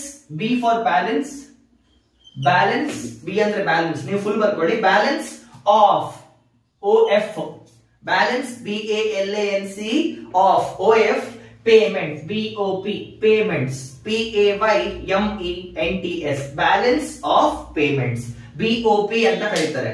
Balance of payments. ಆಯ್ತಾ, ನಾವು ದುಡ್ಡು ಕೊಡ್ತೇವಲ್ಲ, ಪೇಮೆಂಟ್ ಮಾಡ್ತೇವಲ್ಲ, Google pay, phone pay, payment ಇದು BOP ಅಂದ್ರೆ ಬ್ಯಾಲೆನ್ಸ್ ಆಫ್ ಪೇಮೆಂಟ್ಸ್. ನೋಡಿ, ಜನರಲಿ ಏನಾಗುತ್ತೆ, ಇದನ್ನ ಇನ್ ಸಿಂಪಲ್ ಇಲ್ಲಿ ಬರ್ಕೊಳ್ಳಿ, ಲೆಕ್ಕಾಚಾರ. ಇದ್ರ ಮುಂದೆ ಬರ್ಕೊಳ್ಳಿ, ಲೆಕ್ಕಾಚಾರ ಅಂತ ಬರ್ಕೊಳ್ಳಿ. ಬ್ಯಾಲೆನ್ಸ್ ಆಫ್ ಪೇಮೆಂಟ್ಸ್ ಅಂದ್ರೆ ಲೆಕ್ಕಾಚಾರ. ಇಲ್ಲಿ ಏನಾಗುತ್ತೆ, ಡೇ ಟು ಡೇ ಟ್ರೇಡ್ ಏನಾಗುತ್ತೆ, ಇದ್ರದ್ದು ನಾವು ಅಕೌಂಟ್ ಇಟ್ಕೊಳ್ತೇವೆ ಅಷ್ಟೇ. We keep an account. In simple ಹೇಳ್ಬೇಕಂದ್ರೆ ಲೆಕ್ಕಾಚಾರ ಇಟ್ಕೊಳ್ತಿದ್ದೇವೆ. ಏನ್ ಲೆಕ್ಕಾಚಾರ ಇಟ್ಕೊಳ್ತಿದ್ದೇವೆ, ಇಂಪೋರ್ಟ್ಸ್ ಅಂಡ್ ಜಸ್ಟ್ ಇವಾಗ ಸಬ್ಜೆಕ್ಟ್ ಬರ್ಕೊಳ್ಳಿ. ಏನ್ ಮಾಡ್ತಾ ಇದ್ದೇವೆ, ಎಕ್ಸಾಂಪಲ್ ಗೆ ಇಂಪೋರ್ಟ್ಸ್ ಮತ್ತೆ ಎಕ್ಸ್ಪೋರ್ಟ್ಸ್ ಲೆಕ್ಕಾಚಾರ ಇಟ್ಕೊಳ್ತಾ ಇದ್ದೇವೆ. ಇಂಪೋರ್ಟ್ಸ್ ಮತ್ತೆ ಎಕ್ಸ್ಪೋರ್ಟ್ಸ್ ಲೆಕ್ಕಾಚಾರ ಇಟ್ಕೊಳ್ತಾ ಇದ್ದೇವೆ. ಇನ್ನು ಡೆಪ್ತ್ ಆಗಿ ಮಾತಾಡ್ತಾನೆ. For now you just remember, it is keeping an account of imports and exports of India. For example, ಇವತ್ತು ನಾನು $500 ಗೆ ಬೆಲೆ ಬಾಳುವಂತ ವಸ್ತುಗಳ ಇಂಪೋರ್ಟ್ ಮಾಡ್ಕೊಂಡೆ. $500 ಬೆಲೆ ಬಾಳುವಂತ ವಸ್ತುಗಳನ್ನ ಇಂಪೋರ್ಟ್ ಮಾಡ್ಕೊಂಡೆ. ನೋಡಿ, ಇಂಪೋರ್ಟ್ ಮಾಡಿದ್ರೆ ಡಾಲರ್ಸ್ ಕಮ್ಮಿ ಆಗತ್ತೆ. ಆಯ್ತಾ, ಸೊ $500 ಹೊರಗೋಯ್ತು. ಜೊತೆಗೆ ಇವತ್ತು ನಾನು $200 ಬೆಲೆ ಬಾಳುವ ವಸ್ತುಗಳನ್ನ ಇಂಪೋರ್ಟ್ ಮಾಡ್ಕೊಂಡೆ. ಇವತ್ತು ನಾನು $100 ಬೆಲೆ ಬಾಳುವಂತ ವಸ್ತುಗಳನ್ನ ಇಂಪೋರ್ಟ್ ಮಾಡ್ಕೊಂಡೆ. ಅದೇ ತರ ನಾನು $5,000 ಗೆ ಬೆಲೆ ಬಾಳುವ ವಸ್ತುಗಳ ಮಾರಾಟ ಮಾಡಿದೆ. ಎಕ್ಸ್ಪೋರ್ಟ್ ಅಂದ್ರೆ ಗೊತ್ತಲ್ವಾ, ಡಾಲರ್ಸ್ ಆಡ್ ಆಗತ್ತೆ. ಜೊತೆಗೆ $200 ಬೆಲೆ ಬಾಳುವ ಡಾಲರ್ಸ್ ನ, $200 ಬೆಲೆ ಬಾಳುವಂತ $200 ಬೆಲೆ ಬಾಳುವಂತ ವಸ್ತುಗಳನ್ನ ಮಾರಾಟ ಮಾಡಿದೆ. $100 ಗೆ ಬೆಲೆ ಬಾಳುವಂತ ವಸ್ತುಗಳನ್ನ ಮಾರಾಟ ಮಾಡಿದೆ. ಈ ಟೋಟಲ್ ಲೆಕ್ಕಾಚಾರ ಏನಿದೆ, ಈ ಇಂಪೋರ್ಟ್ಸ್ ಮತ್ತೆ ಎಕ್ಸ್ಪೋರ್ಟ್ಸ್ ಲೆಕ್ಕಾಚಾರ ಏನಿದೆ, ಇದನ್ನ ಬ್ಯಾಲೆನ್ಸ್ ಆಫ್ ಪೇಮೆಂಟ್ಸ್ ಅಂತ ಕರೀತಾರೆ. ಇಂಪೋರ್ಟ್ಸ್ ಮತ್ತೆ ಎಕ್ಸ್ಪೋರ್ಟ್ಸ್ ಇಂದ ಎಷ್ಟು ಡಾಲರ್ ಒಳಗ್ ಬಂತು, ಎಷ್ಟು ಡಾಲರ್ ಹೊರಗೋಯ್ತು, ಇದರ ಲೆಕ್ಕಾಚಾರ ಏನಿದೆ, ಇದನ್ನ ಬ್ಯಾಲೆನ್ಸ್ ಆಫ್ ಪೇಮೆಂಟ್ಸ್ ಅಂತಾರೆ. ಇನ್ ಸಿಂಪಲ್, ಫಾರೆಕ್ಸ್ ರಿಸರ್ವ್ ನ ನೀವು ಲೆಕ್ಕಾಚಾರದಲ್ಲಿ ಇಟ್ಕೊಳ್ತಿದ್ದೀರಾ. ನಿಮ್ಮ ಹತ್ರ ಎಷ್ಟು ಡಾಲರ್ ಒಳಗ್ ಬಂತು, ಎಷ್ಟು ಡಾಲರ್ ಹೊರಗೋಯ್ತು ಅನ್ನೋ ಲೆಕ್ಕಾಚಾರ. ಫಾರ್ ಎಕ್ಸಾಂಪಲ್, ನಿಮ್ಗೆ ಸ್ಯಾಲರಿ ಬರುತ್ತಲ್ವಾ, ಸಂಬಳಿ ಬರುತ್ತಲ್ವಾ, ಇನ್ಕಮ್ ಬರುತ್ತಲ್ಲ, ಕೆಲವ್ರಿಗೆ ಏನಾಗುತ್ತೆ, ನಿಮ್ ತಂದೆ ತಾಯಿ ಲೆಕ್ಕಾಚಾರ ಇಟ್ಕೊಳ್ತಾರೆ. ಈ ತಿಂಗಳು 100 ರೂಪಾಯಿನ ನಾನು ಹಾಲಿಗೆ ಖರ್ಚು ಮಾಡಿದೆ, 300 ರೂಪಾಯಿ ನಾನು ಪೇಪರ್ ಅವನಿಗೆ ಖರ್ಚು ಮಾಡಿದೆ, ಈ ತರ ಲೆಕ್ಕಾಚಾರ ಇಟ್ಕೊಳ್ತಿರಲ್ಲ. ಇದನ್ನ ಇವಾಗ ಭಾರತದ ಲೆವೆಲ್ ಅಲ್ಲಿ ಇಂಟರ್ನ್ಯಾಷನಲ್ ಮಾರ್ಕೆಟ್, ಬೇರೆ ದೇಶದಿಂದ ನೀವು ಮಾಡುವಂತ ವ್ಯಾಪಾರಗಳನ್ನ ಲೆಕ್ಕ ಇಟ್ಕೊಂಡ್ರೆ ಇನ್ ಸಿಂಪಲ್ ಅದನ್ನ ನಾವು ಬ್ಯಾಲೆನ್ಸ್ ಆಫ್ ಪೇಮೆಂಟ್ಸ್ ಅಂತ ಕರಿತೇವೆ. In simple it is keeping the accounts of total international money that is coming in and out of India or total international trade you are performing. ಆಯ್ತಾ, international market ಅಲ್ಲಿ ನಾವು ಯಾವ ತರ trade ಮಾಡ್ತೇವೋ ಅದ್ರ ಲೆಕ್ಕಾಚಾರ ನಾನು BOP ಅಲ್ಲಿ ಇಟ್ಕೊಳ್ತೇನೆ, ಬ್ಯಾಲೆನ್ಸ್ ಆಫ್ ಪೇಮೆಂಟ್ಸ್. ಇದು ಆಕ್ಚುಯಲ್ ಡೆಫಿನೇಷನ್ ಅಲ್ಲ, ಬಟ್ ನಿಮ್ಗೆ ಅರ್ಥ ಆಗಕ್ಕೆ ಇವಾಗ ಇಷ್ಟು ಸಾಕು. ಸೊ ನಾನು ಬ್ಯಾಲೆನ್ಸ್ ಆಫ್ ಪೇಮೆಂಟ್ಸ್ ಅಂದ್ರೆ ನಿಮ್ಗೆ ಏನ್ ಅರ್ಥ ಆಗ್ಬೇಕು, ಎಷ್ಟು ಡಾಲರ್ ಭಾರತದ ಒಳಗೆ ಬರ್ತಿದೆ, ಎಷ್ಟು ಡಾಲರ್ ಭಾರತದಿಂದ ಹೊರಗೆ ಹೋಗ್ತಿದೆ, ಇದನ್ನ ನಾವು ಬ್ಯಾಲೆನ್ಸ್ ಆಫ್ ಪೇಮೆಂಟ್ಸ್ ಅಂತ ಕರಿತೇವೆ. ಅರ್ಥ ಆಯ್ತಾ? ಎಷ್ಟು ಡಾಲರ್ ಅಥವಾ ಇಂಟರ್ನ್ಯಾಷನಲ್ ಕರೆನ್ಸಿ, ಎಸ್ಪೆಷಲಿ ಡಾಲರ್ ಅಂತ ಇಟ್ಕೊಳ್ಳಿ, ಎಷ್ಟು ಡಾಲರ್ ಭಾರತದ ಒಳಗೆ ಬರ್ತಿದೆ, ಎಷ್ಟು ಡಾಲರ್ ಭಾರತದಿಂದ ಹೊರಗೆ ಹೋಗ್ತಾ ಇದೆ ಅಂತ. ಇವಾಗ ನೋಡಿ, ಬ್ಯಾಲೆನ್ಸ್ ಆಫ್ ಪೇಮೆಂಟ್ಸ್ ಅಲ್ಲಿ BOP ಅಲ್ಲಿ ಬ್ಯಾಲೆನ್ಸ್ ಆಫ್ ಪೇಮೆಂಟ್ಸ್ ಅಕೌಂಟ್ ಏನಿದೆ, ಇದರಲ್ಲಿ 2 ತರ ಅಕೌಂಟ್ಸ್ ಇದೆ, 2 ತರ ಲೆಕ್ಕಾಚಾರ ಮಾಡ್ತಾರೆ. ಒಂದನ್ನ ನಾವು ಕರೆಂಟ್ ಅಕೌಂಟ್ ಅಂತ ಕರಿತೇವೆ, ಕರೆಕ್ಟ್ ಆಗಿ ಬರ್ಕೊಳ್ಳಿ ಅಲ್ಲ. ಒಂದನ್ನ ನಾವು ಕರೆಂಟ್ ಅಕೌಂಟ್ ಅಂತ ಕರಿತೇವೆ, ಇನ್ನೊಂದನ್ನ ನಾವು ಕ್ಯಾಪಿಟಲ್ ಅಕೌಂಟ್ ಅಂತ ಕರಿತೇವೆ. ಕ್ಲಿಯರ್ ಆಗಿ ಬರ್ಕೊಳ್ಳಿ ಪ್ಲೀಸ್. ಒಂದನ್ನ ಕರೆಂಟ್ ಅಕೌಂಟ್ ಅಂತ ಕರೀತಾರೆ, ಇನ್ನೊಂದನ್ನ ನಾವು ಕ್ಯಾಪಿಟಲ್ ಅಕೌಂಟ್ ಅಂತ ಕರೀತಾರೆ. ಕರೆಂಟ್ ಅಕೌಂಟ್ ಮತ್ತೆ ಕ್ಯಾಪಿಟಲ್ ಅಕೌಂಟ್. ಕರೆಂಟ್ ಅಕೌಂಟ್ ಅಂದ್ರೆ ಡೇ ಟು ಡೇ ಆಪರೇಷನ್ಸ್, ಪ್ರತಿನಿತ್ಯದ operations, day to day operations, day to day operations ಅಂತ ಪ್ರತಿನಿತ್ಯ ಬರುವಂತ ದುಡ್ಡು. ಇವತ್ತು ನಾನು 50 ರೂಪಾಯಿ ಖರ್ಚು ಮಾಡಿದೆ, 30 ರೂಪಾಯಿ ಖರ್ಚು ಮಾಡಿದೆ ಅಂತ ಕರಿತೇವೆ. ಇದು day to day operations. Current account is day to day operations. Capital account long term long term operations ಅಂತ ಬರ್ಕೊಳ್ಳಿ. ಲಾಂಗ್ ಟರ್ಮ್ ಆಪರೇಷನ್ಸ್ ಏನಿದು ನಾನು ಮಾತಾಡ್ತೇನೆ, ಡೋಂಟ್ ವರಿ. ಇದು ಡೇ ಟು ಡೇ ಆಪರೇಷನ್ಸ್, ಇದು long term operations. For example ನೋಡಿ, ಅಂದ್ರೆ ಈಗ ನಿಮ್ಗೆ ಫುಲ್ ಬೇಕಾಗಿಲ್ಲ, ಪ್ರತಿಯೊಂದು ಬೇಕಾಗಿಲ್ಲ, ಜಸ್ಟ್ ಅರ್ಥ ಮಾಡ್ಕೊಳ್ಳಿ. ಟ್ರೇಡ್ ಅಕೌಂಟ್, ಇದರಲ್ಲಿ ಫಸ್ಟ್ ಒನ್ ಬಂದ್ಬಿಟ್ಟು ಟ್ರೇಡ್ ಅಕೌಂಟ್ ಅಂತ ಕರೀತಾರೆ. ಇದ್ರಲ್ಲಿ 4 ಇದೆ. ಫಸ್ಟ್ ಒನ್ ಬರ್ಕೊಳ್ಳಿ, ಟ್ರೇಡ್ ಅಕೌಂಟ್. ಟ್ರೇಡ್ ಅಕೌಂಟ್ ಅಂದ್ರೆ ವಸ್ತುಗಳ ಮಾರಾಟ. ಇವತ್ತು ನಾನು ಎಷ್ಟು ವಸ್ತುಗಳನ್ನ ಎಕ್ಸ್ಪೋರ್ಟ್ ಮಾಡಿದೆ, ಎಷ್ಟು ವಸ್ತುಗಳ ಇಂಪೋರ್ಟ್ ಮಾಡಿದೆ, goods, in simple goods. So trade account ಅಂದ್ರೆ ಭಾರತದ ಯಾವ್ಯಾವ ವಸ್ತುಗಳನ್ನ ನಾನು ಇಂಟರ್ನ್ಯಾಷನಲ್ ಮಾರ್ಕೆಟ್ ಅಲ್ಲಿ ಮಾಡಿದೆ. ಫಸ್ಟ್ ನಾನು ಕೆಲವೊಂದು ವಸ್ತುಗಳನ್ನ ಇಂಟರ್ನ್ಯಾಷನಲ್ ಮಾರ್ಕೆಟ್ ಅಲ್ಲಿ ಮಾಡಿದೆ. ಮೇಡ್ ಇನ್ ಇಂಡಿಯಾ ಪ್ರಾಡಕ್ಟ್ಸ್ ನ, ಮೇಡ್ ಇನ್ ಇಂಡಿಯಾ MII ಅಂದ್ರೆ made in India. Made in India products ನಾನು ಇಂಟರ್ನ್ಯಾಷನಲ್ ಮಾರ್ಕೆಟ್ ಅಲ್ಲಿ ಮಾಡಿದೆ. ಸೊ ಏನಾಯ್ತು, ನಾನು ಡಾಲರ್ಸ್ ನ ಗಳಿಸಿದೆ. I was earning the dollars ಅಂತ ಈ ಲೆಕ್ಕ ಇರುತ್ತೆ ನಮ್ಮ ಹತ್ರ. ಆಯ್ತಾ, ಯಾವ್ಯಾವ ಮಾರ್ಕೆಟ್ ಅಲ್ಲಿ ನಾನು ನನ್ನ ಮೇಡ್ ಇನ್ ಇಂಡಿಯಾ ಪ್ರಾಡಕ್ಟ್ಸ್ ನ ಮಾರಾಟ ಮಾಡಿದೆ, ಮೇಡ್ ಇನ್ ಇಂಡಿಯಾ ಪ್ರಾಡಕ್ಟ್ಸ್ ನ ಮಾರಾಟ ಮಾಡಿದೆ ಲೆಕ್ಕ ಇರುತ್ತೆ. ಅದೇ ತರ ಇಂಪೋರ್ಟ್ ಮಾಡ್ಕೊಳ್ತೇವೆ, ಬೈ ಮಾಡ್ಕೊಳ್ತೇವೆ outside India, not made in India. Not made in India ಅಂದ್ರೆ ಚೈನಾದಲ್ಲಿ ಆಗಿರ್ಬೋದು, ಜಪಾನ್ ಅಲ್ಲಿ ಆಗಿರ್ಬೋದು, ಎಲ್ಲ ಉತ್ಪನ್ನ ಆಗಿರೋ ವಸ್ತುಗಳನ್ನ ಖರೀದಿ ಮಾಡ್ತಾ ಇದ್ದೇನೆ. ಸೊ ಏನಾಗುತ್ತೆ, ಡಾಲರ್ಸ್ ಲಾಸ್ ಆಗುತ್ತೆ. ನೆನ್ಪಿಟ್ಕೊಳ್ಳಿ, ಡಾಲರ್ಸ್ ಲಾಸ್ ಆಗ್ತಿದೆ. ಯಾಕೆ, ಬೇರೆ ದೇಶದಿಂದ ನೀವೇನಾದ್ರು ಖರೀದಿ ಮಾಡಿದ್ರೆ ಏನಾಗುತ್ತೆ, ನಾವು ಡಾಲರ್ಸ್ ನ ಪೇ ಮಾಡ್ಬೇಕಾಗತ್ತೆ. ಸೊ ಡಾಲರ್ಸ್ ದೇಶ ಬಿಟ್ಟು ಹೋಗ್ತಾ ಇದೆ. ಅದೇ ತರ ಸೆಕೆಂಡ್ ಕೇಸ್, ಇನ್ ಕೇಸ್ ನಾವು ನಮ್ಮ ವಸ್ತುಗಳನ್ನ ಇಂಟರ್ನ್ಯಾಷನಲ್ ಮಾರ್ಕೆಟ್ ಅಲ್ಲಿ ಮಾರಾಟ ಮಾಡಿದ್ರೆ ಡಾಲರ್ಸ್ ಬರುತ್ತೆ. ಸೊ ನೆನ್ಪಿಟ್ಕೊಳ್ಳಿ, ಕರೆಂಟ್ ಅಕೌಂಟ್ ಅಂದ್ರೆ day to day operation. So ಇವತ್ತು ನಾನು 50 ಕಾರ್ ಮಾರಾಟ ಮಾಡಿದೆ, 20 ಐಫೋನ್ ನ ಖರೀದಿ ಮಾಡಿದೆ, ಎಲ್ಲ ಡೇ ಟು ಡೇ ಆಪರೇಷನ್ಸ್ ಅಲ್ವಾ, ಇದೆಲ್ಲ ಕರೆಂಟ್ ಅಕೌಂಟ್ ಅಲ್ಲಿ ಬರ್ತಿದೆ. First one is trade account. Trade ಅಲ್ಲಿ ಯಾವುದು, ವಸ್ತುಗಳು ಮಾತ್ರ. ವಸ್ತು ಹೆಂಗ್ ಬರೀತಾರೆ ನಂಗೆ ಗೊತ್ತಿಲ್ಲ, ವಸ್ತುಗಳು ಮಾತ್ರ. ಎರಡನೇದು ಸರ್ವಿಸಸ್ ಅಕೌಂಟ್. ಸರ್ ಇದು ಕರೆಕ್ಟ್ ಫುಲ್ ಹೆಸರಲ್ಲ, ಇವಾಗ ಸಬ್ಜೆಕ್ಟ್ ಬರ್ಕೊಳ್ಳಿ. ಮುಂದೆ ಎಕಾನಮಿ ಚಾಪ್ಟರ್ ಅಲ್ಲಿ ಇನ್ ಡೆಪ್ತ್ ಆಗಿ ಹೋಗೋಣ. ಆಯ್ತಾ, next one is trade in goods. ಇದನ್ನ ಇನ್ ಸಿಂಪಲ್ ಆಗಿ ಹೇಳ್ಬೇಕಂತ ಇದ್ರೆ ಹಿಂಗ್ ಬರ್ಕೊಳ್ಳಿ, ಟ್ರೇಡ್ ಇನ್ ಗೂಡ್ಸ್ ಅಕೌಂಟ್ ಅಂತ ಮಾಡ್ಕೊಳ್ಳಿ. ಇದು ಟ್ರೇಡ್ ಇನ್ ಗೂಡ್ಸ್ ಅಕೌಂಟ್ ಅಂತ ಮಾಡ್ಕೊಳ್ಳಿ. ಎರಡನೇದನ್ನ trade in services account. Trade in services account. ಎರಡನೇದು ಬಂದ್ಬಿಟ್ಟು trade in services account. Services ಅಂದ್ರೆ ಫಾರ್ ಎಕ್ಸಾಂಪಲ್ ಎಜುಕೇಶನ್, ನಮ್ಮ IT ಸೆಕ್ಟರ್ ಇದೆ ಅಲ್ವಾ. ಸೊ ಫಾರ್ ಎಕ್ಸಾಂಪಲ್ ಇಂಡಿಯಾದಲ್ಲಿ ಒಂದು ಸಾಫ್ಟ್ವೇರ್ ಇದೆ ಅಂತ ಇಟ್ಕೊಳ್ಳಿ, ಯಾವ್ದಂತ ಗೊತ್ತಿಲ್ಲ. ಇಂಡಿಯಾದಲ್ಲಿ ಯಾವ್ದೋ ಒಂದು ಸಾಫ್ಟ್ವೇರ್ ಇದೆ, ಎಜುಕೇಶನ್ ಸಾಫ್ಟ್ವೇರ್ ಇದೆ. ಆಯ್ತಾ, ಮೇಡ್ ಇನ್ ಇಂಡಿಯಾ ಇದೆ, ಎಜುಕೇಶನ್ ಸಾಫ್ಟ್ವೇರ್ ಇದೆ. ಫಾರ್ ಎಕ್ಸಾಂಪಲ್ ನಂದೆ AMIS ಕನ್ನಡ ಅಂತ ಇಟ್ಕೊಳ್ಳಿ. AMIS ಕನ್ನಡದು ಸಾಫ್ಟ್ವೇರ್ ಇದೆ. ಇದನ್ನ ಬೇರೆ ದೇಶದವ್ರು ಆಕ್ಸೆಸ್ ಮಾಡ್ಬೇಕಂತ ಇದ್ರೆ, ಫಾರ್ ಎಕ್ಸಾಂಪಲ್ ಇಂಟರ್ನ್ಯಾಷನಲ್ ಮಾರ್ಕೆಟ್ ಅಲ್ಲಿ ನನ್ನ ಅಕೌಂಟ್ ನ ಯಾರಾದ್ರೂ ಸಬ್ಸ್ಕ್ರೈಬ್ ಮಾಡ್ಬೇಕಂತ ಇದ್ರೆ ಅವ್ರು ನನಗೆ $5 ನ ಪೇ ಮಾಡ್ಬೇಕು, ಇಂಟರ್ನ್ಯಾಷನಲ್ ಸಬ್ಸ್ಕ್ರಿಪ್ಷನ್ಸ್. ಅರ್ಥ ಆಗ್ತಿದ್ಯಾ? ಸೊ ಸಬ್ಸ್ಕ್ರಿಪ್ಷನ್ ಮಾಡೋದ್ರಿಂದ ಏನಾಗುತ್ತೆ, ಅವಾಗ್ಲೂ ಕೂಡ ದುಡ್ಡು ಒಳಗೆ ಬರುತ್ತೆ. ಫಾರ್ ಎಕ್ಸಾಂಪಲ್ ಇವಾಗ ಗೂಗಲ್ ಇದೆ, ಗೂಗಲ್ ಇದೆ ಅಲ್ವಾ, ಕೆಲವೊಂದು ಗೂಗಲ್ ಪ್ರಾಡಕ್ಟ್ಸ್ ಏನಿದೆ ಪೇಡ್ ಅದಲ್ಲ. ಫಾರ್ ಎಕ್ಸಾಂಪಲ್ ಯೂಟ್ಯೂಬ್, ಈಗ ಯೂಟ್ಯೂಬ್ ನೋಡ್ತಿದ್ದೀರಾ, ಯೂಟ್ಯೂಬ್ ಸಬ್ಸ್ಕ್ರಿಪ್ಷನ್ ಬಂದಿದೆ ಗೊತ್ತಾ, ಪ್ರೀಮಿಯಂ ಸಬ್ಸ್ಕ್ರಿಪ್ಷನ್ ಬರುತ್ತೆ. ಸೊ ಏನಾಗ್ತಿದೆ, ನೀವು ಕೆಲವೊಂದು ಸರ್ವಿಸಸ್ ನ ನಿಮ್ಗೆ ಹೇಳಿದ್ದೆ, ಗೂಡ್ಸ್ ಗೆ ಮತ್ತೆ ಸರ್ವಿಸಸ್ ಗೆ ವ್ಯತ್ಯಾಸ ನಾನು ಆಲ್ರೆಡಿ ಹೇಳಿದ್ದೇನೆ. ಗೂಡ್ಸ್ ಅಂದ್ರೆ ಏನು, ನಿಮ್ಗೆ ಕೈಗೆ ಬರುತ್ತೆ. ಸರ್ವಿಸಸ್ ಅಂದ್ರೆ ಓಲಾ ತರ ಯೂಸ್ ಮಾಡ್ಕೊಳ್ತೀರಾ, ಬಿಟ್ಬಿಡ್ತೀರಾ, ವಸ್ತು ನಿಮ್ದಾಗಲ್ಲ, ನಮ್ಮ ಅಪ್ಪಂದಾಗಲ್ಲ ಅಂತ ಹೇಳಿದ್ದೆ, ನೆನಪಿದ್ಯಾ? ಸೊ ಏನಾಗುತ್ತೆ, ಕೆಲವೊಂದು ಕಡೆ ನೀವು ಸರ್ವಿಸಸ್ ನ ಕೂಡ ಇಂಪೋರ್ಟ್ ಮಾಡ್ಕೊಳ್ತಿದ್ದೀರಾ. ಸೇಮ್ ಇದೇ ತರ ಕೆಲವೊಂದು ಕಡೆ ಮೇಡ್ ಇನ್ ಇಂಡಿಯಾ ಸರ್ವಿಸಸ್ ನ ಮಾರಾಟ ಮಾಡಿದ್ರೆ ಡಾಲರ್ಸ್ ಒಳಗ್ ಬರುತ್ತೆ. ಅದೇ ತರ ಬೇರೆ ದೇಶದ ಸರ್ವಿಸಸ್ ನ ಬೈ ಮಾಡಿದ್ರೆ ಡಾಲರ್ಸ್ ಹೊರಗೆ ಹೋಗುತ್ತೆ. ಇದೆರಡು ಒಂದೇ ತರ ಆಯ್ತಾ. ಇದನ್ನ ಒರೆಸಿ ಮತ್ತೆ ಬರೀತಾನೆ, ಕ್ಲಿಯರ್ ಆಗಿ ಬರೀತಾನೆ. ಇದು ಡೇ ಟು ಡೇ ಆಪರೇಷನ್ಸ್ ಬರ್ಕೊಂಡಿರ್ತೀರಾ. ಸೊ ಇದ್ರಲ್ಲಿ ಬರುವಂತ ಫಸ್ಟ್ ಅಕೌಂಟ್ ಯಾವುದು, ಇಲ್ಲಿ ಬರೀತಾನೆ. ಕರೆಂಟ್ ಅಕೌಂಟ್ ಅಲ್ಲಿ ಫಸ್ಟ್ ಬರೋದು ನಮ್ಗೆ ಕ್ಯಾಪಿಟಲ್ ಅಕೌಂಟ್ ಸದ್ಯಕ್ಕೆ ಬೇಕಾಗಿಲ್ಲ. ಫಸ್ಟ್ ಇದನ್ನು ನೋಡಿ, ಕರೆಂಟ್ ಅಕೌಂಟ್ ಅಲ್ಲಿ ಫಸ್ಟ್ ಪಾರ್ಟ್ ಬಂದ್ಬಿಟ್ಟು trade by goods or trade in goods, trade account. Okay, trade account ಅಂತಾನೆ ಬರೀತೇನೆ. ಟ್ರೇಡ್ ಅಕೌಂಟ್ ಇನ್ ಗೂಡ್ಸ್, ವಸ್ತುಗಳ ಮಾರಾಟದಿಂದ ಭಾರತಕ್ಕೆ ಎಷ್ಟು ಡಾಲರ್ಸ್ ಒಳಗ್ ಬಂತು, ಬೇರೆ ದೇಶದ ವಸ್ತುಗಳು ಖರೀದಿ ಮಾಡಿದ್ರಿಂದ ಭಾರತದಿಂದ ಎಷ್ಟು ಹೊರಗೋಯ್ತು, ಇದು ಟ್ರೇಡ್ ಇನ್ ಅಕೌಂಟ್. ಎರಡನೇದು trade in services, trade account for services. Same trade account in services. ಇದು ಒರಿಜಿನಲ್ ಹೆಸರಲ್ಲ, ನಿಮ್ಗೆ ಅರ್ಥ ಆಗಕ್ಕೆ ನಾನು ಬರೀತಿರುವಂತ ಪದಗಳು. ಒರಿಜಿನಲ್ ಹೆಸರೇನಿದೆ, ಏನೇನ್ ಕರೀತಾರೆ ಅದು BOP ಚಾಪ್ಟರ್ ಅಲ್ಲಿ ಮತ್ತೆ ಮಾಡ್ತೀನಿ. ಇವಾಗ ಓವರ್ ಇಟ್ಕೊಳ್ಳಿ ಆಯ್ತಾ. ಟ್ರೇಡ್ ಅಕೌಂಟ್ ಇನ್ ಸರ್ವಿಸಸ್.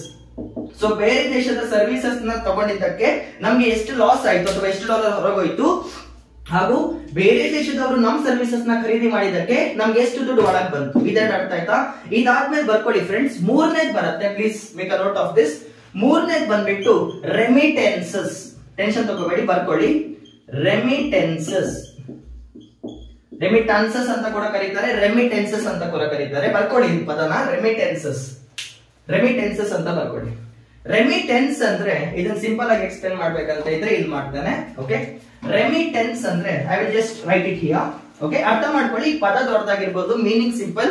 ಇವಾಗ ಏನಾಗ್ತಿದೆ, ನಮ್ ಫ್ಯಾಮಿಲಿ ಇಲ್ಲಿದೆ ಆಯ್ತಾ, ಇದು ನಮ್ ಫ್ಯಾಮಿಲಿ, ಇದು ನಮ್ಮ ಮನೆತನದ ಫ್ಯಾಮಿಲಿ. ನಾವೆಲ್ಲ ಭಾರತದಲ್ಲಿ ಇದ್ದೇವೆ, ವಿ ಆರ್ ಇನ್ ಇಂಡಿಯಾ. ನಮ್ ಫ್ಯಾಮಿಲಿ ಭಾರತದಲ್ಲಿದೆ ಆಯ್ತಾ. ನನ್ನ ತಮ್ಮ ಏನ್ ಮಾಡ್ತಿದ್ದಾನೆ, ಅವನು ಫಾರ್ ಎಕ್ಸಾಂಪಲ್ ಅಮೆರಿಕದಲ್ಲಿ ಕೆಲಸ ಮಾಡ್ತಿದ್ದಾನೆ. ನನ್ನ ತಮ್ಮ ಇಲ್ಲಿದ್ದಾನೆ, ನನ್ನ ತಮ್ಮ ಏನ್ ಮಾಡ್ತಿದ್ದಾನೆ, ಅಮೆರಿಕದಲ್ಲಿ ಕೆಲಸ ಮಾಡ್ತಿದ್ದಾನೆ. ಸೊ ಇನ್ ಕೆಲಸ ಮಾಡ್ಬೇಕಾದ್ರೆ ಏನಾಗುತ್ತೆ, ಇವನಿಗೆ ಫಾರ್ ಎಕ್ಸಾಂಪಲ್ $10,000 ಸ್ಯಾಲರಿ ಬಂತು, ಸಂಬಳ ಸಿಕ್ತು ಇವನಿಗೆ. ನನ್ನ ತಮ್ಮ ಅಮೆರಿಕದಲ್ಲಿ ಕೆಲಸ ಮಾಡ್ತಿದ್ದಾನೆ, ಇವನಿಗೆ $10,000 ಕೆಲಸ ಸ್ಯಾಲರಿ ಸಿಕ್ತು. ಸೊ ಏನಾಗ್ತಿದೆ, ಇವನು ನಮ್ಮ ಮನೆಗೆ $3,000 ಕಳಿಸ್ತಾ ಇದ್ದಾನೆ. $3,000 ನನ್ನ ಮನೆಗೆ ಅಪ್ಪ ಅಮ್ಮ ಇಟ್ಕೊಳ್ಳಿ ಅಂತ ಕಳಿಸ್ತಾ ಇದ್ದಾರೆ. ಸೊ ಏನಾಗ್ತಿದೆ, someone among us, ನಮ್ಮ ಫ್ಯಾಮಿಲಿ ಅಥವಾ ಕೆಲವೊಂದು ಇಂಡಿಯನ್ಸ್ ಏನಿದ್ದಾರೆ, ಸಮ್ ಆಫ್ ದ ಇಂಡಿಯನ್ಸ್ ಏನಿದ್ದಾರೆ, ನಮ್ಮ ಭಾರತೀಯರು ಏನಿದ್ದಾರೆ, ಬೇರೆ ಬೇರೆ ದೇಶದಲ್ಲಿ ಕೆಲಸ ಮಾಡ್ತಿದ್ದಾರೆ ಅಲ್ವಾ. It's common. ಅರ್ನಿಂಗ್ ಚೆನ್ನಾಗಿರುತ್ತೆ. ಕೆಲವರು ದುಬೈಲ್ ಕೆಲಸ ಮಾಡ್ತಾರೆ, ಕುವೈತ್ ಅಲ್ಲಿ ಕೆಲಸ ಮಾಡ್ತಾರೆ, ಕೆನಡಾ, ಜಪಾನ್, ಚೈನಾ, ಬೇರೆ ಬೇರೆ ದೇಶದಲ್ಲಿ ಕೆಲಸ ಮಾಡ್ತಿದ್ದಾರೆ. ಸೊ ಏನಾಗುತ್ತೆ, ಅವರು ಅಲ್ಲಿ ದುಡಿತಿದ್ದಾರೆ, ಬಟ್ ಆ ದುಡ್ಡನ್ನ ನಮ್ಮ ಫ್ಯಾಮಿಲಿಗೆ ಕಳಿಸ್ತಾ ಇದ್ದಾರೆ. ದೇ ಆರ್ ಸೆಂಡಿಂಗ್ ಮನಿ, ಕಳಿಸ್ತಾ ಇದ್ದಾರೆ. They are sending money to us, they are sending money to families. ತಮ್ಮ ಫ್ಯಾಮಿಲೀಸ್ಗೆ ಅವ್ರ ದುಡ್ಡನ್ನ ಕಳಿಸ್ತಾ ಇದ್ದಾರೆ. They are sending to families. ದುಡ್ಡು ಕಳಿಸ್ತಾರಲ್ವಾ, ಈ ದುಡ್ಡನ್ನ ಬೇರೆ ದೇಶದಲ್ಲಿ ಕೆಲಸ ಮಾಡುವಂತ ಭಾರತೀಯರು ತಮ್ಮ ತಮ್ಮ ಸಂಸಾರಗಳಿಗೆ ಏನ್ ದುಡ್ಡನ್ನ ಕಳಿಸ್ತಾರಲ್ವಾ, ಇದನ್ನ ರೆಮಿಟೆನ್ಸ್ ಅಂತ ಕರೀತಾರೆ ಅಷ್ಟೇ. ರೆಮಿಟೆನ್ಸ್ ಅಂದ್ರೆ ಏನು, ನಿಮ್ಮ ಬಂಧು ಬಳಗದವರು ಬೇರೆ ದೇಶದಲ್ಲಿ ಕೆಲಸ ಮಾಡ್ತಿದ್ದಾರೆ, ಸೊ ಅವರು ನಮ್ಮ ಮನೆಗೆ ದುಡ್ಡನ್ನ ಕಳಿಸ್ತಾ ಇದ್ದಾರೆ. ಬಟ್ ನೆನ್ಪಿಟ್ಕೊಳ್ಳಿ, ಇಂಟರ್ನ್ಯಾಷನಲ್ ಫಾರೆಕ್ಸ್ ಚೇಂಜ್ ಏನಾಗುತ್ತೆ, ಇದು ಕೂಡ ಜನರಲಿ ಡಾಲರ್ಸ್ ಅಲ್ಲಿ ಆಗುವಂತದ್ದು. ಸೊ ಇಂಡೈರೆಕ್ಟ್ಲಿ ಭಾರತದ ಒಳಗೆ ಡಾಲರ್ಸ್ ಬರ್ತಾ ಇದೆ. ಇವತ್ತು ನಿಮ್ ತಮ್ಮ ಡಾಲರ್ಸ್ ಇಂದ ಪೇಮೆಂಟ್ ಮಾಡಿದ್ರು ಕೂಡ ಇಲ್ಲಿ ಫಾರಿನ್ ಎಕ್ಸ್ಚೇಂಜ್ ಅಲ್ಲಿ ಏನಾಗುತ್ತೆ, ನೀವು ಡಾಲರ್ ನೋಟ್ ನ ಕೊಟ್ಟು ರುಪೀಸ್ ನ ಎಕ್ಸ್ಚೇಂಜ್ ಮಾಡ್ಕೊಳ್ತೀರಾ. ಫಾರ್ ಎಕ್ಸಾಂಪಲ್ ನನ್ನ ತಮ್ಮ $100 ನ ಕಳಿಸಿದ್ರೆ $100 ನೋಟ್ ಇಂಡಿಯಾದಲ್ಲಿ ವರ್ಕ್ ಆಗಲ್ಲ. ಸೊ ಏನಾಗ್ಬೇಕು, ನಾನು ಎಲ್ಲೋ ಒಂದ್ ಕಡೆ ಫಾರಿನ್ ಎಕ್ಸ್ಚೇಂಜ್ ಆಫೀಸ್ ಹೋಗಿ $100 ನ ಕೊಟ್ಟು ಅದಕ್ಕೆ ತಕ್ಕಷ್ಟು ರುಪೀಸ್ ನ ತಗೋ ಬರ್ತಾನೆ. ಇದರಿಂದ ಏನಾಗುತ್ತೆ, ಆ $100 ಅಕೌಂಟ್ ಏನಿದೆ ಫಾರೆಕ್ಸ್ ಅಲ್ಲಿ ಆಡ್ ಆಗ್ತಾ ಬರುತ್ತೆ. ಸೊ ರೆಮಿಟೆನ್ಸಸ್ ಇಂದ ಕೂಡ ಭಾರತಕ್ಕೆ ಡಾಲರ್ಸ್ ಒಳಗ್ ಬರ್ತಾ ಹೋಗುತ್ತೆ. ನೆನ್ಪಿಟ್ಕೊಳ್ಳಿ, remittance is the only thing. Remittance is the only thing where dollars come in positive ಆಗಿ ಬರುತ್ತೆ. ಟ್ರೇಡ್ ಅಲ್ಲಿ ಕೆಲವೊಂದು ಕಡೆ ಏನಾಗುತ್ತೆ, ಡಾಲರ್ಸ್ ಒಳಗೂ ಬರುತ್ತೆ, ಕೆಲವೊಂದ್ ಸಲ ಡಾಲರ್ಸ್ ಹೊರಗೂ ಹೋಗುತ್ತೆ. ಬಿಕಾಸ್ ಸರ್ವಿಸಸ್ ನ ನಾವು ಎರಡು ಕಡೆ ಬೈ ಮಾಡ್ತೇವೆ. ಕೆಲವೊಂದು ವಸ್ತುಗಳನ್ನ ಭಾರತದ ಒಳಗೆ ಉತ್ಪನ್ನ ಮಾಡಿ ಮಾಡ್ತೇವೆ, ಡಾಲರ್ಸ್ ಮೇಲೆ ಬರುತ್ತೆ. ಕೆಲವೊಂದು ವಸ್ತುಗಳನ್ನ ಬೇರೆ ದೇಶದ ಖರೀದಿ ಮಾಡ್ತೇವೆ, ಡಾಲರ್ಸ್ ಹೊರಗೆ ಹೋಗುತ್ತೆ. ಸೊ ಕರೆಂಟ್ ಅಕೌಂಟ್ ಅಂದ್ರೆ ಪ್ರತಿನಿತ್ಯದ ಚಟುವಟಿಕೆಗಳು. ಅದ್ರಲ್ಲಿ ಫಸ್ಟ್ ಬರೋದು trade account, next trade account ಇನ್ ಸರ್ವಿಸಸ್, ಸರ್ವಿಸಸ್ ಅಕೌಂಟ್ ಅಂತ ಕೂಡ ಕರೀತಾರೆ. ಇನ್ ಸಿಂಪಲ್ ಇದನ್ನ ಟ್ರೇಡ್ ಅಕೌಂಟ್ ಇನ್ ಸರ್ವಿಸಸ್ ಅನ್ನೋ ಬದಲು ಸಿಂಪಲ್ ಆಗಿ ಸರ್ವಿಸಸ್ ಅಕೌಂಟ್ ಅಂತ ಕೂಡ ನೀವು ಬೇಕಿದ್ರೆ ಬರ್ಕೋಬಹುದು. ಟ್ರೇಡ್ ಅಕೌಂಟ್ ಮತ್ತೆ ಸರ್ವಿಸಸ್ ಅಕೌಂಟ್ ಕನ್ಫ್ಯೂಸ್ ಆಗಲ್ಲ, ಆಯ್ತಾ. ಮೂರನೇದು ಬಂದ್ಬಿಟ್ಟು ರೆಮಿಟೆನ್ಸಸ್. ಈ ಹೆಸರುಗಳನ್ನ ನೆನ್ಪಿಟ್ಕೋಬೇಕಂತ ಇಲ್ಲ, ಇವಾಗ ನಾವು ಬೇಸಿಕ್ಸ್ ಅಲ್ಲಿ ಇದ್ದೇವೆ, ಕಾನ್ಸೆಪ್ಟ್ ಅರ್ಥ ಮಾಡ್ಕೊಳ್ಳಿ. ಬಿಒಪಿ ಅಲ್ಲಿ ಎರಡ್ ತರ ಲೆಕ್ಕಾಚಾರ ಆಗುತ್ತೆ. ಮೊದಲನೇದು ಕರೆಂಟ್, ಪ್ರತಿನಿತ್ಯದ ಕ್ಯಾಟಗರೀಸ್. ಅದ್ರಲ್ಲಿ ಮೊದಲನೇದು ಟ್ರೇಡ್, ಇವತ್ತು ಎಷ್ಟು ವಸ್ತುಗಳ ಮಾರಾಟ ಆಯ್ತು, ಎಷ್ಟು ವಸ್ತುಗಳ ಖರೀದಿ ಆಯ್ತು. ಎರಡನೇದು ಯಾವ್ಯಾವ ತರ ಸರ್ವಿಸಸ್, ಸೇವೆಗಳ ಖರೀದಿ ಆಯ್ತು, ಯಾವ್ಯಾವ ತರ ಸರ್ವಿಸಸ್ ಮಾರಾಟ ಆಯ್ತು. ಮೂರನೇದು ರೆಮಿಟೆನ್ಸಸ್, ಬೇರೆ ದೇಶದಲ್ಲಿ ಕೆಲಸ ಮಾಡುವಂತ ನಮ್ಮ ಬಂಧು ಬಾಂಧವರು ನಮ್ಗೆ ದುಡ್ಡನ್ನ ಕಳಿಸ್ತಾ ಇದ್ದಾರೆ, ಓಕೆನಾ.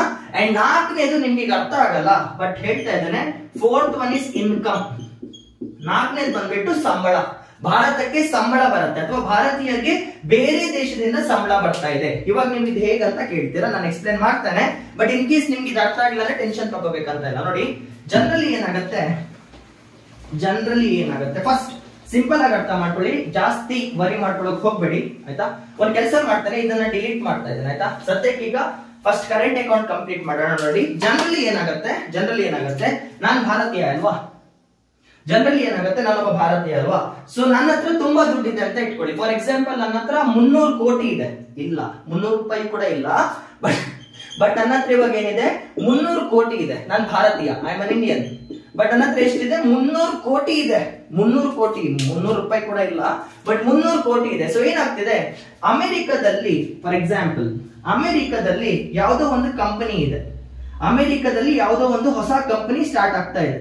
ನನ್ನ ಫ್ರೆಂಡ್ ಹೊಸ ಕಂಪನಿನ ಸ್ಟಾರ್ಟ್ ಮಾಡ್ತಾ ಇದ್ದಾನೆ ಅಮೆರಿಕದಲ್ಲಿ. ಈ ಕಂಪನಿ ಹೆಸರು ಬಂದ್ಬಿಟ್ಟು ಗೋವಿಂದ ಕಂಪನಿ.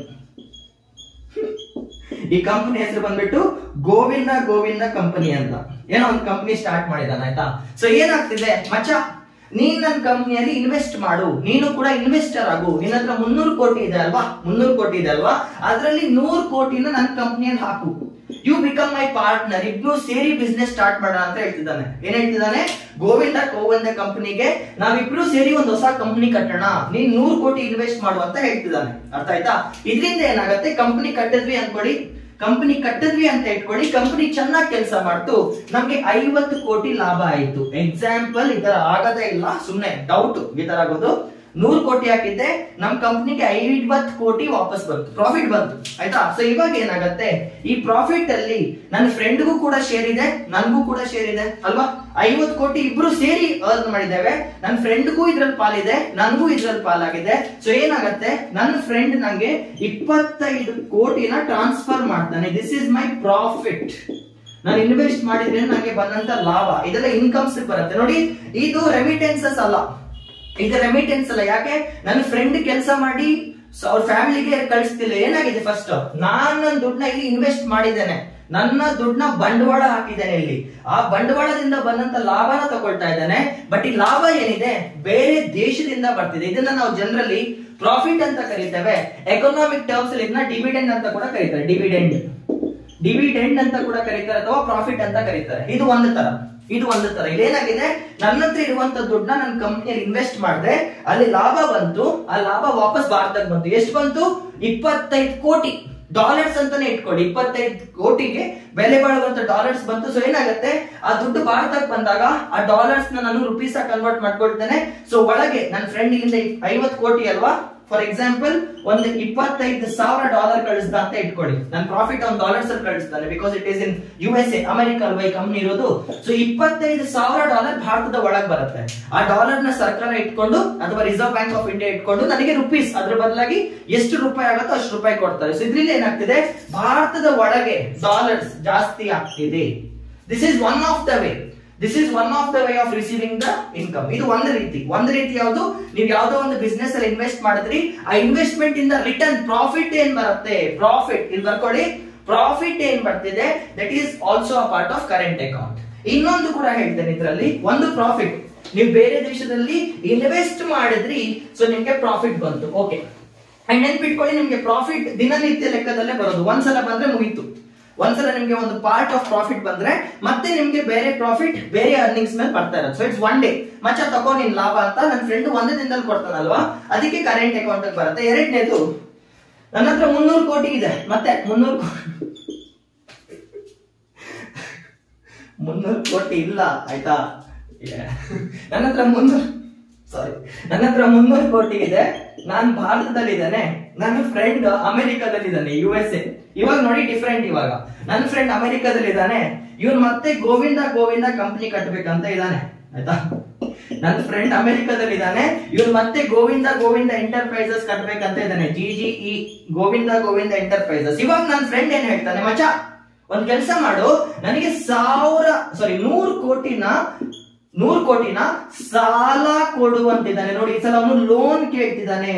ನನ್ನ ಕಂಪನಿಯಲ್ಲಿ ಇಬ್ರು ಸೇರಿ ಕಂಪನಿ ಕಟ್ಟೋಣ ಅಂತ ಹೇಳ್ತಿಲ್ಲ ನನ್ನ ಫ್ರೆಂಡ್. ಇವಾಗ ಏನ್ ಹೇಳ್ತಿದ್ದಾನೆ, ಮತ್ತೆ ಸಾಲ ಕೊಡು ಅಂತ ಕೇಳ್ತಿದ್ದಾನೆ. ಸೊ ಏನಾಗತ್ತೆ, ನಾನ್ ನನ್ನ ಫ್ರೆಂಡ್ಗೆ 100 ಕೋಟಿ ಏನಿದೆ, 100 crores ಏನಿದೆ, ಸಾಲ ಕೊಡ್ತೇನೆ. I paying loan. ನಾವು ತಕೋ ಮಚ್ಚ 100 ಕೋಟಿ ಅಂತ ಸಾಲ ಕೊಡ್ತಿದ್ದಾನೆ.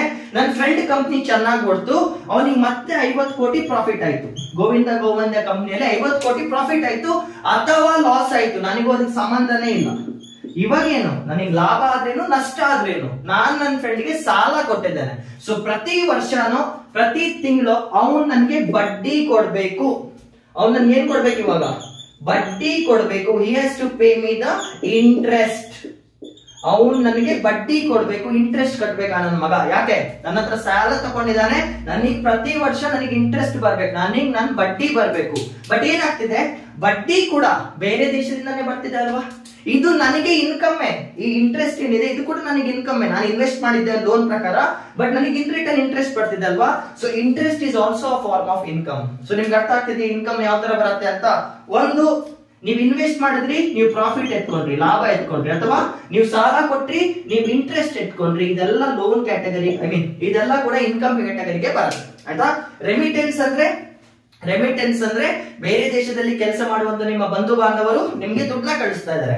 ಸರ್ವಿಸಸ್ ಅಕೌಂಟ್ ಅಂದ್ರೆ ನಮ್ಮ ದೇಶದಲ್ಲಿರುವಂತಹ ಸೌಕರ್ಯಗಳನ್ನ, ಸರ್ವಿಸಸ್ ನ ಏನಿದೆ, ಸೇವೆಗಳೇನಿದೆ, ಬೇರೆ ದೇಶದವ್ರು ಖರೀದಿ ಮಾಡ್ತಿದ್ದಾರೆ, ನಮ್ಗೆ ದುಡ್ಡು ಬರ್ತಿದೆ, ಅಥವಾ ನಾವು ಬೇರೆ ದೇಶದ ಸರ್ವಿಸಸ್ ನ ಖರೀದಿ ಮಾಡ್ತಿದ್ದೇವೆ, ನಮ್ ಡಾಲರ್ಸ್ ಹೊರಗೆ ಹೋಗ್ತಿದೆ.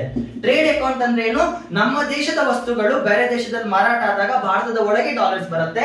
ಅದೇ ಬೇರೆ ದೇಶದ ವಸ್ತುಗಳನ್ನ ನಾವು ಖರೀದಿ ಮಾಡಿದ್ರೆ ನಮ್ಮ ದೇಶದಿಂದ ಡಾಲರ್ಸ್ ಹೊರಗಡೆ ಹೋಗ್ತಿದೆ. ಇದನ್ನ trade account, service account, remittances, income ಅಂತ ಕರೀತಾರೆ. 4 ಅರ್ಥ ಆಯ್ತಾ? Trade account, service account, remittances, income.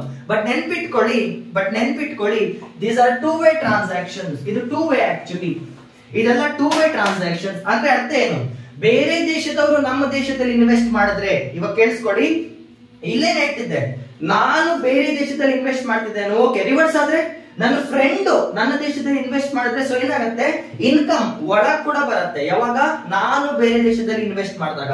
ಅದೇ ಅಮೆರಿಕನ್ಸ್ ನಮ್ಮ ದೇಶದಲ್ಲಿ ಇನ್ವೆಸ್ಟ್ ಮಾಡಿದ್ರೆ ಇನ್ಕಮ್ ಹೊರಗೆ ಹೋಗುತ್ತೆ. ಫಾರ್ ಎಕ್ಸಾಂಪಲ್ ಗೂಗಲ್ ಇದೆ ಅಲ್ವಾ, ಇವಾಗ Google is an American country, but ಏನಾಗ್ತಿದೆ, ಗೂಗಲ್ ಭಾರತದ ಒಳಗೆ ಕೂಡ ಕಂಪನಿ ಕಟ್ಟಿದೆ, ಬ್ರಾಂಚ್ ಭಾರತದ ಒಳಗೆ ಕೂಡ ಇದೆ. ಇದ್ರ ಅರ್ಥ ಏನು, ಅವರು ಭಾರತದ ಒಳಗೆ ಅರ್ನ್ ಮಾಡಿ ದುಡ್ಡನ್ನ ವಾಪಸ್ ಅಮೆರಿಕ ಕಳಿಸ್ತಾರೆ. ಸೊ ಏನಾಗ್ತಿದೆ, ಇನ್ಕಮ್ ಒಳಗ್ ಕೂಡ ಬರ್ಬೋದು, ಹೊರಗ್ ಕೂಡ ಬರ್ಬೋದು. ಫಾರ್ ಎಕ್ಸಾಂಪಲ್ ಇವಾಗ ಇಂಟರ್ನ್ಯಾಷನಲ್ ಯಾವುದೋ ಒಂದು ಬ್ಯಾಂಕ್ ಇಂದ ನಮ್ ಸರ್ಕಾರ international banks, for example IMF, world bank ಏನು ಮಾತಾಡ್ತಾನೆ, ಕೆಲವೊಂದು ಬ್ಯಾಂಕ್ಸ್ ಇದೆ ಇಂಟರ್ನ್ಯಾಷನಲ್ ಲೋನ್ಸ್ ಕೊಡುತ್ತೆ. ಅಮೆರಿಕದಲ್ಲಿ ಇರುವಂತ ಕೆಲವೊಂದು ಬ್ಯಾಂಕ್ಸ್ ಭಾರತೀಯರಿಗೆ ಲೋನ್ಸ್ ಕೊಡ್ತಿದೆ. ಸೊ ಏನಾಗುತ್ತೆ, ನಾವು ಭಾರತೀಯರಾಗಿ ಅಮೆರಿಕಾಗೆ ಇಂಟ್ರೆಸ್ಟ್ ಕಟ್ತಾ ಇದ್ದೇವೆ, ಬಡ್ಡಿ ಕಟ್ತಾ ಇದ್ದೇವೆ. ಸೊ ಏನಾಗುತ್ತೆ, ಡಾಲರ್ಸ್ ಹೊರಗಡೆ ಕೂಡ ಹೋಗುತ್ತೆ. ಇದ್ರ ಅರ್ಥ ಏನು, ಇನ್ಕಮ್ ಬೇರೆ ದೇಶದಿಂದ ಒಳಗೂ ಬರ್ಬೋದು, ನಮ್ಮ ದೇಶದಿಂದ ಹೊರಗೂ ಹೋಗ್ಬೋದು. ಸೊ ಡಾಲರ್ಸ್ ಜಾಸ್ತಿ ಕೂಡ ಆಗ್ಬೋದು, ಡಾಲರ್ಸ್ ಕಮ್ಮಿ ಕೂಡ ಆಗ್ಬೋದು.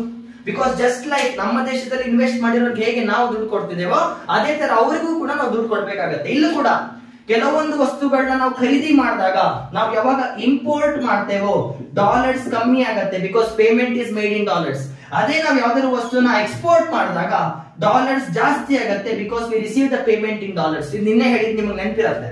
ಸರ್ವಿಸಸ್ ಕೂಡ ಬೇರೆ ದೇಶದ ಸರ್ವಿಸಸ್ ನ, ಬೇರೆ ದೇಶದ ಟಾಪ್ ಸರ್ವಿಸಸ್ ನ ನಾವು ಇಂಪೋರ್ಟ್ ಮಾಡ್ಕೊಂಡ್ರೆ ನಾವು ಪೇಮೆಂಟ್ ಡಾಲರ್ಸ್ ಅಲ್ಲಿ ಮಾಡ್ಬೇಕು. ಸೊ ಡಾಲರ್ಸ್ ಕಮ್ಮಿ ಆಗ್ತಾ ಬರುತ್ತೆ. ಅದೇ ತರ ಬೇರೆ ದೇಶಕ್ಕೆ ನಾವು ಸರ್ವಿಸಸ್ ನ ಎಕ್ಸ್ಪೋರ್ಟ್ ಮಾಡ್ತೇವೆ. ಫಾರ್ ಎಕ್ಸಾಂಪಲ್ ಅನ್ಅಕಾಡೆಮಿ ಇದೆ ಅಲ್ವಾ, ಅನ್ಅಕಾಡೆಮಿ ಇದೆ, ಅನ್ಅಕಾಡೆಮಿ ಸೂಪರ್ ಆಗಿದೆ, ಬೇರೆ ದೇಶದವರು ಕೂಡ ಸಬ್ಸ್ಕ್ರೈಬ್ ಆಗ್ತಿದ್ದಾರೆ. ಸೊ ಏನಾಗುತ್ತೆ, ನಮ್ಮ ಸರ್ವಿಸಸ್ ನ ಬೇರೆ ದೇಶದಲ್ಲಿ ಯೂಸ್ ಮಾಡ್ತಿದ್ದಾರೆ, ಪೇಮೆಂಟ್ ನಾವು ಡಾಲರ್ ಅಲ್ಲಿ ಮಾಡ್ತಾರೆ. ಫಾರ್ ಎಕ್ಸಾಂಪಲ್ ಅಮೆಝಾನ್ ಗೊತ್ತಿದ್ಯಾ, Amazon is not Indian company, it's different, it's out of country. ಅವ್ರ ಸರ್ವಿಸಸ್ ನಾವು ಯೂಸ್ ಮಾಡ್ಕೊಳ್ತಿದ್ದೇವೆ, ಅಮೆಝಾನ್ ಇಸ್ ನಾಟ್ ಅವರ್ಸ್ ಆಯ್ತಾ. ಫ್ಲಿಪ್ಕಾರ್ಟ್ ನಮ್ದು, Flipkart is Indian, so Flipkart ನ ಬೇರೆ ದೇಶದವ್ರು ಯೂಸ್ ಮಾಡಿದ್ರೆ ಏನಾಗುತ್ತೆ, ಎಕ್ಸ್ಪೋರ್ಟ್ ಆಗ್ತಿದೆ. ಅದೇ ರೀತಿ ಅಮೆಝಾನ್ ನ ನಾವು ಬಳಸಿದ್ರೆ ಏನಾಗ್ತಿದೆ, ಇಂಪೋರ್ಟ್ ಮಾಡ್ತಾ ಇದ್ದೇವೆ, ಅವ್ರ ಸೇವೆಗಳನ್ನ ಬಳಸ್ಕೊಳ್ತಾ ಇದ್ದಾರೆ. ರೆಮಿಟೆನ್ಸಸ್ ಕೂಡ ಸೇಮ್. ಭಾರತದಲ್ಲಿ ಇರುವವರು ಬೇರೆ ದೇಶದಲ್ಲಿ ಇದ್ರೆ ನಮ್ಗೆ ಒಳಗಡೆ ದುಡ್ಡು ಕಳಿಸ್ತಾರೆ, ಅವ್ರ ಫ್ಯಾಮಿಲಿ ಒಳಗೆ ಕಳಿಸ್ತಾರೆ. ಫಾರ್ ಎಕ್ಸಾಂಪಲ್ ಅಮೆರಿಕದಲ್ಲಿ ಇರುವಂತ ನನ್ನ ತಮ್ಮ ನನಗೆ ದುಡ್ಡು ಕೊಟ್ರೆ ಏನಾಗುತ್ತೆ, ಡಾಲರ್ಸ್ ಭಾರತದ ಒಳಗೆ ಬರುತ್ತೆ. ಅದೇ ಅಮೆರಿಕದಲ್ಲಿ ಇರುವವ್ರ ಮಗ ಇಂಡಿಯಾದಲ್ಲಿ ಕೆಲಸ ಮಾಡಿದ್ರೆ ಅವನು ತಮ್ಮ ದುಡ್ಡನ್ನ ವಾಪಸ್ ಕಳಿಸ್ತಾನೆ. ಸೊ ಏನಾಗುತ್ತೆ, ಡಾಲರ್ಸ್ ಕಮ್ಮಿ ಆಗುತ್ತೆ. It's a two way process. ನಮ್ಮ ದೇಶದ ಒಳಗೂ ಡಾಲರ್ ಬರ್ಬೋದು, ನಮ್ಮ ದೇಶದ ಹೊರಗೂ ಡಾಲರ್ ಹೋಗ್ಬೋದು. Trade is two way, services is two way, remittances is two way, income is two way ಅಲ್ವಾ. ಸೊ ಏನಾಗುತ್ತೆ, ಡಾಲರ್ಸ್ ಒಳಗೂ ಬರ್ತಿದೆ, ಡಾಲರ್ಸ್ ಹೊರಗೂ ಹೋಗ್ತಿದೆ. ಸೊ ನೀವೇನ್ ಅನ್ಕೋಬಾರ್ದು, ಬರೀ ಡಾಲರ್ಸ್ ಒಳಗ್ ಬರುತ್ತೆ ಅಂತ ಅನ್ಕೋಬಾರ್ದು. ಈ 4ರಲ್ಲಿ ಕೂಡ ಡಾಲರ್ಸ್ ಒಳಗೂ ಬರುತ್ತೆ, ಹೊರಗೂ ಹೋಗುತ್ತೆ. ಇವಾಗ ಇದ್ರಲ್ಲೇ ಒಂದು ಚಿಕ್ಕ ಟಾಪಿಕ್ ಹೇಳ್ಬಿಡ್ತಾನೆ, this is a part of BOP ಆಯ್ತಾ. ಇವಾಗ ಏನಾಯ್ತಂದ್ರೆ ಭಾರತದ ಕೇಸಲ್ಲಿ ಹೇಳ್ತಾನೆ, when you talk about Indian case, ಭಾರತದ ಕೇಸಲ್ಲಿ ಹೇಳ್ಬೇಕಾದ್ರೆ ನೋಡಿ, ಟ್ರೇಡ್ ಇದೆ ಅಲ್ವಾ, ಇವಾಗ ಇಲ್ಲಿ ಬರೀತಾರೆ ಆಯ್ತಾ. ಜನರಲಿ ಭಾರತದ ಕೇಸಲ್ಲಿ ಏನಾಗುತ್ತೆ, ಟ್ರೇಡ್ ಇದೆ ಅಲ್ವಾ, ನಮ್ ಟ್ರೇಡ್ ಅಲ್ಲಿ ಎಕ್ಸ್ಪೋರ್ಟ್ ಮತ್ತೆ ಇಂಪೋರ್ಟ್ ಮಾಡ್ತೇವೆ. ಟ್ರೇಡ್ ಅಲ್ಲಿ ಏನ್ ಮಾಡ್ತೇವೆ ನಾವು, ಎಕ್ಸ್ಪೋರ್ಟ್ ಕೂಡ ಮಾಡ್ತೇವೆ, ಅಂದ್ರೆ ನಮ್ಮ ದೇಶದ ವಸ್ತುಗಳನ್ನ ಬೇರೆ ದೇಶದಲ್ಲಿ ಮಾರಾಟ ಕೂಡ ಮಾಡ್ತೇವೆ, ಇಂಪೋರ್ಟ್ ಕೂಡ ಮಾಡ್ತೇವೆ, ಅಂದ್ರೆ ಬೇರೆ ದೇಶದ ವಸ್ತುಗಳನ್ನ ನಾವು ಭಾರತದ ಒಳಗೆ ತರಿಸ್ಕೊಳ್ತೇವೆ. ಎಕ್ಸ್ಪೋರ್ಟ್ ಅಂದ್ರೆ ಏನು, ಬೇರೆ ದೇಶದ ವಸ್ತುಗಳು, ಬೇರೆ ದೇಶಗಳಿಗೆ ನಮ್ಮ ವಸ್ತುಗಳನ್ನ ಮಾರೋದು. ಇಂಪೋರ್ಟ್ ಅಂದ್ರೆ ಬೇರೆ ದೇಶದ ವಸ್ತುಗಳನ್ನ ನಾವು ಖರೀದಿ ಮಾಡೋದು. ನಾವು let's come back to the story. It is 1947 plus 2022 ಅಲ್ಲ, ಇದು 1990ಕ್ಕಿಂತ ಮೊದಲು, 1990ಕ್ಕಿಂತ ಮೊದಲಿನ ಕತೆ ಇದು ಆಯ್ತಾ. ಅನಂತ್ ನಾಗ್ ಅವರು KGF ಸ್ಟೋರಿ ಹೇಳ್ದಂಗೆ ನಾನು ನಿಮ್ಗೆ ಇಂಡಿಯಾ ಸ್ಟೋರಿ ಹೇಳ್ತಾ ಇದ್ದೇನೆ. 1990ಕ್ಕಿಂತ ಮೊದಲಿದು ಏನಾಯ್ತಂದ್ರೆ, 1990ಕ್ಕಿಂತ ಮೊದಲು ನಮ್ ಎಕ್ಸ್ಪೋರ್ಟ್ಸ್ ಇದೆ ಅಲ್ವಾ, ತುಂಬಾ ಜಾಸ್ತಿ ಇತ್ತು. ಫಾರ್ ಎಕ್ಸಾಂಪಲ್ ನಮ್ಗೆ ಆಯಿಲ್ ಎಕ್ಸ್ಪೋರ್ಟ್ ಅದು, ನಮ್ದು ಇಂಪೋರ್ಟ್ಸ್ ತುಂಬಾ ಜಾಸ್ತಿ ಇತ್ತು. ಫಾರ್ ಎಕ್ಸಾಂಪಲ್ ನಾವು ಆಯಿಲ್ ನ ತುಂಬಾ ಖರೀದಿ ಮಾಡ್ತಿದ್ವಿ ಅಲ್ವಾ, ಕೆಲವೊಂದು ವಸ್ತುಗಳನ್ನ ನಾವು ಖರೀದಿ ಮಾಡ್ತಿದ್ವಿ. ಇದರಿಂದ ಏನಾಯ್ತು, ಡಾಲರ್ಸ್ ಇದೆ ಅಲ್ವಾ, ಅದು ಕಮ್ಮಿ ಆಗ್ತಾ ಬರುತ್ತೆ. ಬಿಕಾಸ್ ಪೇಮೆಂಟ್ ಮಾಡ್ತಾ ಮಾಡ್ತಾ ಡಾಲರ್ಸ್ ಕಮ್ಮಿ ಆಗ್ತಾ ಬರುತ್ತೆ. ಅದೇ ರೀತಿ ಕೆಲವೊಂದು ವಸ್ತುಗಳನ್ನ ನಾವು ಮಾರಾಟ ಕೂಡ ಮಾಡ್ತಿದ್ವಿ. ಸೊ ಏನಾಯ್ತು, ಡಾಲರ್ಸ್ ಒಳಗ್ ಬರಕ್ ಸ್ಟಾರ್ಟ್ ಆಯ್ತು. ಕೆಲವೊಂದು ಕಡೆ ಡಾಲರ್ಸ್ ಹೊರಗೆ ಹೋಗ್ತಿತ್ತು, ಕೆಲವೊಂದು ಕಡೆ ಡಾಲರ್ಸ್ ಒಳಗ್ ಬರ್ತಿತ್ತು.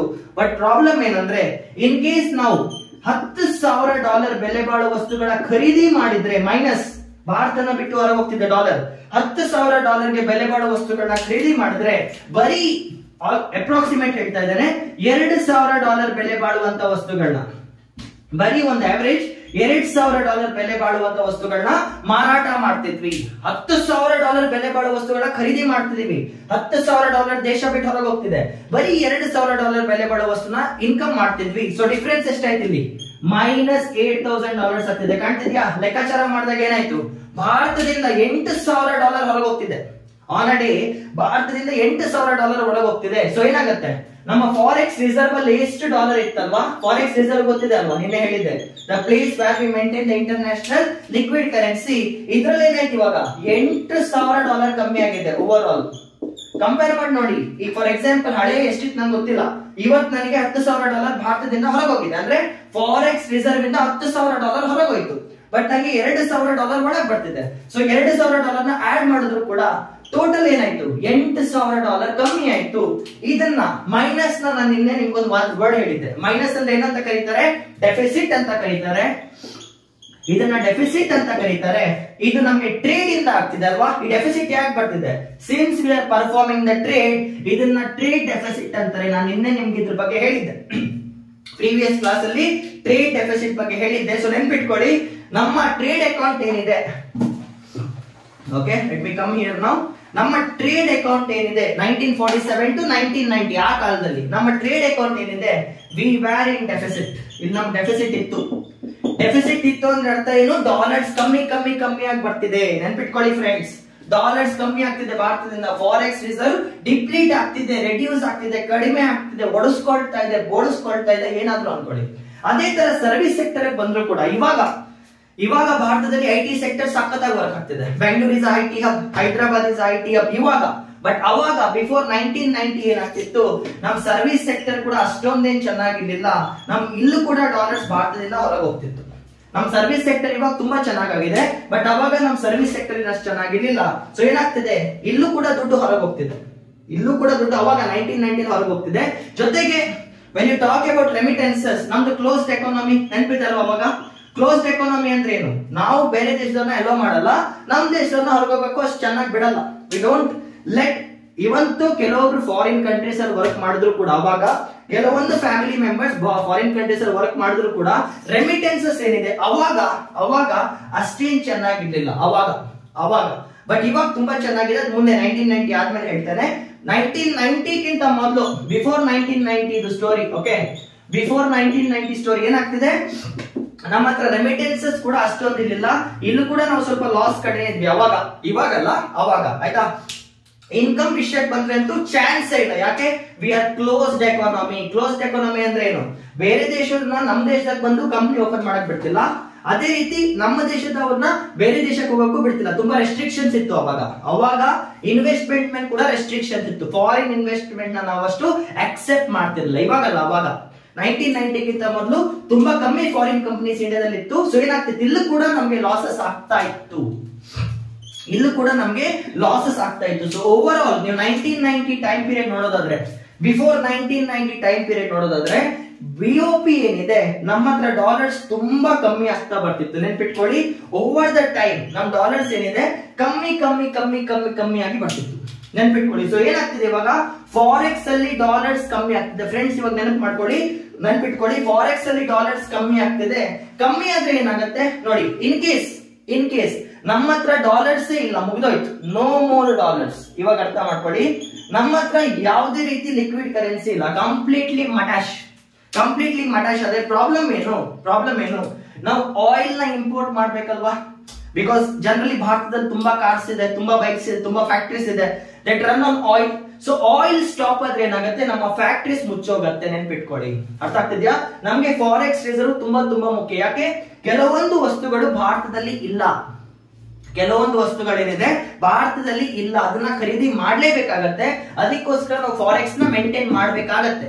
ಬಟ್ ಏನಾಗ್ತಿದೆ ಭಾರತದ ಕೇಸಲ್ಲಿ 1990ಯಲ್ಲಿ ಫಾರೆಕ್ಸ್ ರಿಸರ್ವ್ ಕಂಟಿನ್ಯೂಸ್ಲಿ ಡ್ರಾಪ್ ಆಗ್ತಿತ್ತು. ಇನ್ನೊಂದು ಬಿಟ್ಕೊಳ್ಳಿ, ಮುಂದೆ ಕನೆಕ್ಟ್ ಮಾಡ್ತೇನೆ. ಏನಾಗ್ತಿದೆ, ಫಾರೆಕ್ಸ್ ರಿಸರ್ವ್ ಕಂಟಿನ್ಯೂಸ್ಲಿ ಡ್ರಾಪ್ ಆಗ್ತಿದೆ. ಬರ್ಕೊಳ್ಳಿ ಅಲ್ಲಿ, before 1990, please right it down. ಕನ್ನಡದಲ್ಲೂ ಹೇಳ್ತೇನೆ, ಇಂಗ್ಲಿಷ್ ಅಲ್ಲೂ ಹೇಳ್ತೇನೆ. ಬಿಫೋರ್ 1990, 1990ಕ್ಕಿಂತ ಮೊದಲು, ಇಂಗ್ಲಿಷ್ ಬೇಕಾದ್ರೆ ಇಂಗ್ಲಿಷ್, ಕನ್ನಡ ಬೇಕಾದ್ರೆ ಕನ್ನಡ. 1990 ಇಸ್ವಿಯ ಮೊದಲು, ಬಿಫೋರ್ 1990, ಇಂಗ್ಲಿಷ್ ಅಲ್ಲಿ ಹೇಳ್ತಾ ಇದ್ದೇನೆ. We were facing BOP crisis. ಕನ್ನಡದಲ್ಲಿ ನಾವು ಆ ಸಮಯದಲ್ಲಿ BOP ಕ್ರೈಸಿಸ್ ನ ಫೇಸ್ ಮಾಡ್ತಾ ಇದ್ವಿ, ಎದುರಿಸ್ತಾ ಇದ್ವಿ. ನಾವು ಆ ಟೈಮ್ ಅಲ್ಲಿ BOP ಕ್ರೈಸಿಸ್ ನ ಫೇಸ್ ಮಾಡ್ತಾ ಇದ್ವಿ ಅಥವಾ ಎದುರಿಸ್ತಾ ಇದ್ವಿ. Okay, English. Due to this the forex reserve started dropping in India. Kannada, ಇದರಿಂದ ಭಾರತದಲ್ಲಿ ಫಾರೆಕ್ಸ್ ರಿಸರ್ವ್ ಡ್ರಾಪ್ ಆಗಕ್ಕೆ ಶುರುವಾಯಿತು, ಇಳಿತಾ ಬಂತು ಅಂತ ಬರ್ಕೊಳ್ಳಿ. ಇದರಿಂದ ಭಾರತದಲ್ಲಿ ಫಾರೆಕ್ಸ್ ರಿಸರ್ವ್ ಕಡಿಮೆ ಆಗ್ತಾ ಬಂತು. English. Because of this we couldn't perform international imports very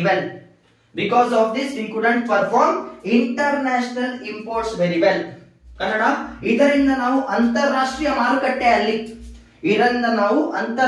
ಮಾರುಕಟ್ಟೆಯಲ್ಲಿ ವಸ್ತುಗಳ ಖರೀದಿಯನ್ನು ಸರಿಯಾಗಿ ಮಾಡಲಾಗುತ್ತಿರಲಿಲ್ಲ ಅಂತ ಬರ್ಕೊಳ್ಳಿ. ಇದರಿಂದ ನಾವು ಅಂತಾರಾಷ್ಟ್ರೀಯ ಮಾರುಕಟ್ಟೆಯಲ್ಲಿ ವಸ್ತುಗಳನ್ನು ಸರಿಯಾಗಿ ಖರೀದಿ ಮಾಡಲು ಸಾಧ್ಯವಾಗುತ್ತಿರಲಿಲ್ಲ. Okay, next point, English. It is very important to maintain the forex reserve. Okay, Kannada, forex reserve ಅನ್ನು ಮೇಂಟೈನ್ ಮಾಡುವುದು ಅತಿ ಮುಖ್ಯ. ಖಚಿತಪಡಿಸಿಕೊಳ್ಳುವುದು. ಓಕೆ, ಸಖತ್ತಾಗಿದೆ. ಫಾರೆಕ್ಸ್ ರಿಸರ್ವ್ ಅನ್ನು ಖಚಿತಪಡಿಸಿಕೊಳ್ಳುವುದು ಅತಿ ಮುಖ್ಯ. Okay, full stop. ಇಷ್ಟು ಸಾಕು, ನೆನ್ಪಿಟ್ಕೊಳ್ಳಿ ನೀವು. ಫಾರೆಕ್ಸ್ ರಿಸರ್ವ್ ಅಂದ್ರೆ ಏನು? ಇಂಟರ್ನ್ಯಾಷನಲ್ ಲಿಕ್ವಿಡ್ ಕರೆನ್ಸಿನ ಮೇಂಟೈನ್ ಮಾಡುವಂತದ್ದು. ಬಟ್ ಭಾರತದಲ್ಲಿ ಏನಾಗ್ತಿದೆ, ಲಿಕ್ವಿಡ್ ಕರೆನ್ಸಿ ಡ್ರಾಪ್ ಆಗ್ತಾ ಇದೆ. ಯಾಕೆ? ನಮ್ ಟ್ರೇಡ್ ಡೆಫಿಸಿಟ್ ಆಗ್ತಿದೆ, ಸರ್ವಿಸಸ್ ಡೆಫಿಸಿಟ್ ಆಗ್ತಿದೆ, ರೆಮಿಟೆನ್ಸಸ್ ಅಷ್ಟೇನ್ ಬರ್ತಿಲ್ಲ, ಇನ್ಕಮ್ ಕೂಡ ಅಷ್ಟೇನ್ ಬರ್ತಿಲ್ಲ. ಆಯ್ತಾ? This is one part of the story, current account. ಇದ್ರ ಬಗ್ಗೆ ಇನ್ನೂ ಡೆಪ್ತ್ ಆಗಿ ಮಾತಾಡೋಣ. ಬಟ್ ನಾವು ನಿಮ್ಗೆ ಎಷ್ಟು ಬೇಕೋ ಅಷ್ಟು ಹೇಳ್ತಾ ಇದ್ದೇನೆ. ಬ್ಯಾಲೆನ್ಸ್ ಆಫ್ ಪೇಮೆಂಟ್ ಅಂದ್ರೆ ಏನು? ಇನ್ ಭಾರತದ ಒಳಗೆ ಮತ್ತೆ ಹೊರಗೆ ಡಾಲರ್ಸ್ ಎಷ್ಟು ಒಳಗ್ ಬಂತು ಒಳಗೋಯ್ತು ಅನ್ನೋ ಲೆಕ್ಕಾಚಾರ. ಅದರಲ್ಲಿ ಒಂದು ಬಂದ್ಬಿಟ್ಟು current account, day to day account, trade account ಇದೆ, ಸರ್ವಿಸಸ್ ಅಕೌಂಟ್ ಇದೆ, ರೆಮಿಟೆನ್ಸಸ್ ಇದೆ, ಇನ್ಕಮ್ ಇದೆ. ಇದನ್ನ ಕರೆಕ್ಟ್ ಆಗಿ ಬರ್ಕೊಳ್ಳಿ. ಒಂದು ಓವರ್ ವ್ಯೂ ಕೊಡ್ತೇನೆ, ಜಾಸ್ತಿ ಹೇಳಲ್ಲ. ಬಟ್ ನಿಮ್ಗೆ ಆದ್ರೂ ಕೂಡ ನಾನು ಕ್ಯಾಪಿಟಲ್ ಅಕೌಂಟ್ ಬಗ್ಗೆ ಇಂಟ್ರೊಡಕ್ಷನ್ ಕೊಡ್ತೇನೆ ಈಗ. ಆಯ್ತಾ? ಅದಾದ್ಮೇಲೆ ಕಂಟಿನ್ಯೂ ಮಾಡೋಣ. ಫಸ್ಟ್ ಇದನ್ನ ಬರ್ಕೊಳ್ಳಿ.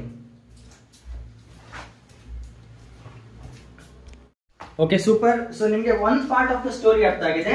ಫಸ್ಟ್ ನಾನು BOP ನ ಓವರ್ ವ್ಯೂ ಕೊಟ್ಬಿಡ್ತೇನೆ. ಆಯ್ತಾ? ಒಂದ್ ಕಡೆ ಹೆಂಗಿರೋ ನಿಮ್ಗೆ ಈಗ ಕರೆಂಟ್ ಅಕೌಂಟ್ ಗೊತ್ತಾಗಿದೆ. ಸೊ ಇನ್ನೊಂದು ಹೇಳ್ಬಿಡ್ತೇನೆ ನೋಡಿ. BOP ಅಲ್ಲಿ 2 ತರ ಅಕೌಂಟ್ ಬರುತ್ತೆ ಅಂತ ಹೇಳಿದೆ. ಇಲ್ಲಿಂದ ಸ್ಟಾರ್ಟ್ ಮಾಡ್ತೇನೆ.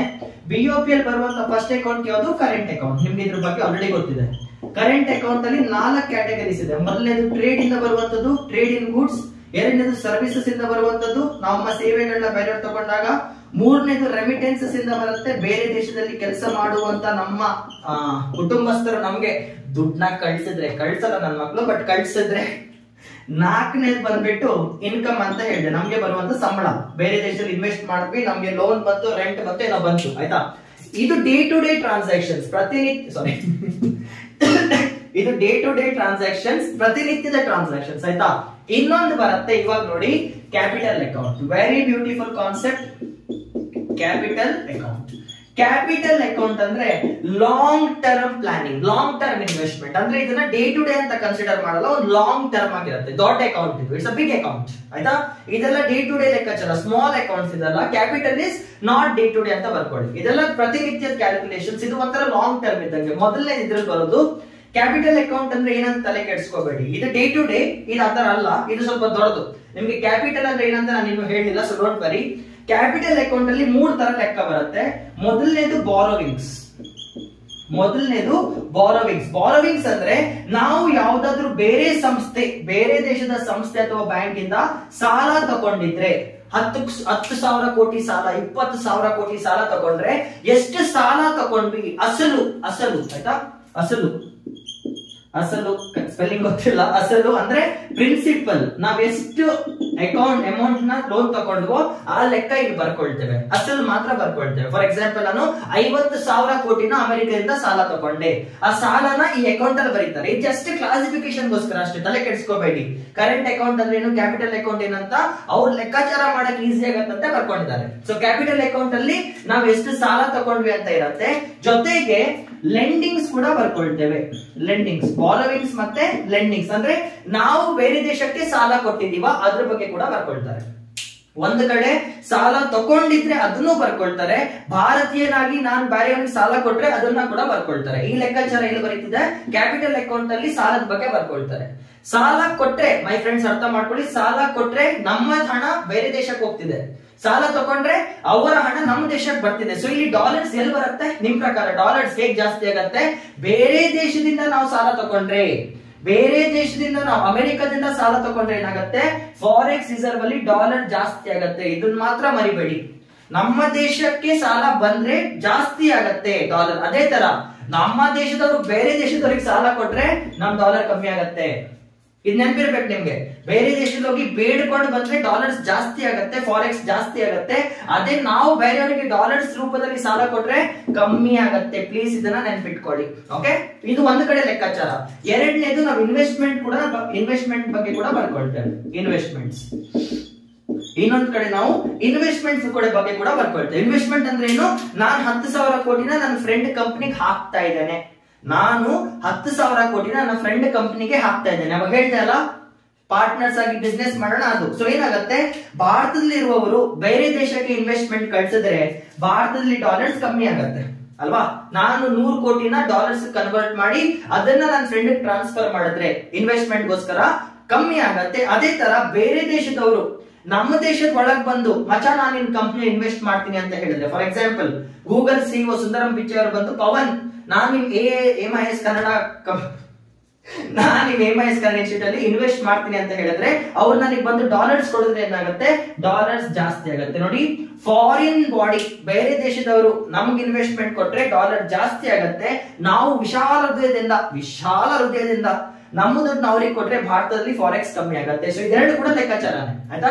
ಒಂದ್ ಕಡೆ ಬಾರೋವಿಂಗ್ಸ್ ಮತ್ತೆ ಲೆಂಡಿಂಗ್ಸ್ ಇದೆ, ಇನ್ನೊಂದ್ ಕಡೆ ಇನ್ವೆಸ್ಟ್ಮೆಂಟ್ ಇದೆ, ಮೂರನೇದಿದೆ. ಬಟ್ ಇವಾಗ ನಾನು ಅದನ್ನ ಆಡ್ ಮಾಡಲ್ಲ, ನೀವು ಸುಮ್ಮನೆ ಕನ್ಫ್ಯೂಸ್ ಆಗ್ತೀರಾ. ಸೊ ನೆನ್ಪಿಟ್ಕೊಳ್ಳಿ, ಬ್ಯಾಲೆನ್ಸ್ ಆಫ್ ಪೇಮೆಂಟ್ ಅಲ್ಲಿ ನಾವು ಇಷ್ಟರ ಲೆಕ್ಕಾಚಾರ ಇಟ್ಕೊಳ್ತೇವೆ. ಒಂದ್ ಕಡೆ ಟ್ರೇಡ್ ಇಂದ ಎಷ್ಟು ಬಂತಪ್ಪ, ಸರ್ವಿಸಸ್ ಇಂದ ಎಷ್ಟು ಬಂತಪ್ಪ, ರೆಮಿಟೆನ್ಸಸ್ ಇಂದ ಎಷ್ಟು ಬಂತಪ್ಪ, ಇನ್ಕಮ್ ಇಂದ ಎಷ್ಟು ಬಂತಪ್ಪ, ಇನ್ನೊಂದ್ ಕಡೆ ಬಾರೋವಿಂಗ್ಸ್ ಇಂದ ಎಷ್ಟು ಬಂತಪ್ಪ, ಇಂಟ್ರೆಸ್ಟ್ ಇಂದ ಎಷ್ಟು ಬಂತಪ್ಪ ಅಂತ. ಜೊತೆಗೆ ಇದೆರಡನ್ನ ಬಿಟ್ಟು ಆಕ್ಚುಲಿ ಸಬ್ ಕ್ಯಾಟಗರಿ ಇದ್ರಲ್ಲೇ ಬರುತ್ತೆ. ಈ ಎರಡನ್ನ ಬಿಟ್ಟು ಇನ್ನೊಂದು ಕೂಡ ಬರುತ್ತೆ, ಬೇಕಿದ್ರೆ ಬರ್ಕೊಳ್ಳಿ, ಗ್ರಾಂಟ್ಸ್. ಇದೆರಡರಲ್ಲೇ ಬರುತ್ತೆ ಅದು, ಬಟ್ ನಾನು ಸಪರೇಟ್ ಆಗಿ ಬರೀತಿದ್ದಾನೆ. ಗ್ರಾಂಟ್ಸ್ ಅಂದ್ರೆ ಬೇರೆ ದೇಶದವರು ನಮ್ಗೆ ಏನಾದ್ರು ಗಿಫ್ಟ್ ಕೊಟ್ಟಾಗ, ಗಿಫ್ಟ್ ಇಲ್ಲಿ ನಾವು ರಿಟರ್ನ್ ಏನು ಕೊಡಲ್ಲ, ಗಿಫ್ಟ್ ಕೊಟ್ಟಾಗ. ಫಾರ್ ಎಕ್ಸಾಂಪಲ್, ನನ್ನ ಫ್ರೆಂಡ್ ವಿಶಾಲ ಹೃದಯದಿಂದ ಭಾರತ ಚೆನ್ನಾಗಿರ್ಬೇಕಂತ ಸರ್ಕಾರಕ್ಕೆ 10,000 ಕೋಟಿ ಡೊನೇಟ್ ಮಾಡ್ದ. ಡೊನೇಷನ್ ಇದು, ರಿಟರ್ನ್ ಏನು ಕೊಡ್ಬೇಕಂತ ಇಲ್ಲ, ಅದನ್ನ ಗ್ರಾಂಟ್ಸ್ ಅಂತ ಕರಿತೇವೆ ಆಯ್ತಾ. ಗ್ರಾಂಟ್ಸ್ ಅಂದ್ರೆ ಏನು, ಒಂದ್ ನಿಮಿಷ ಯಾರು ಬಂದಿರಪ್ಪ, ನನ್ನ ಫ್ರೆಂಡ್ ಹೊರಗಿಂದ ಬಾಗ್ ಹೊಡಿತಿದ್ದಾನೆ, ಅಣ್ಣ ಕ್ಲಾಸ್ ಮಾಡ್ತಾ ಇದ್ದಾನೆ ಅಣ್ಣ, ಆಮೇಲೆ ಓಕೆ ಸಾರಿ.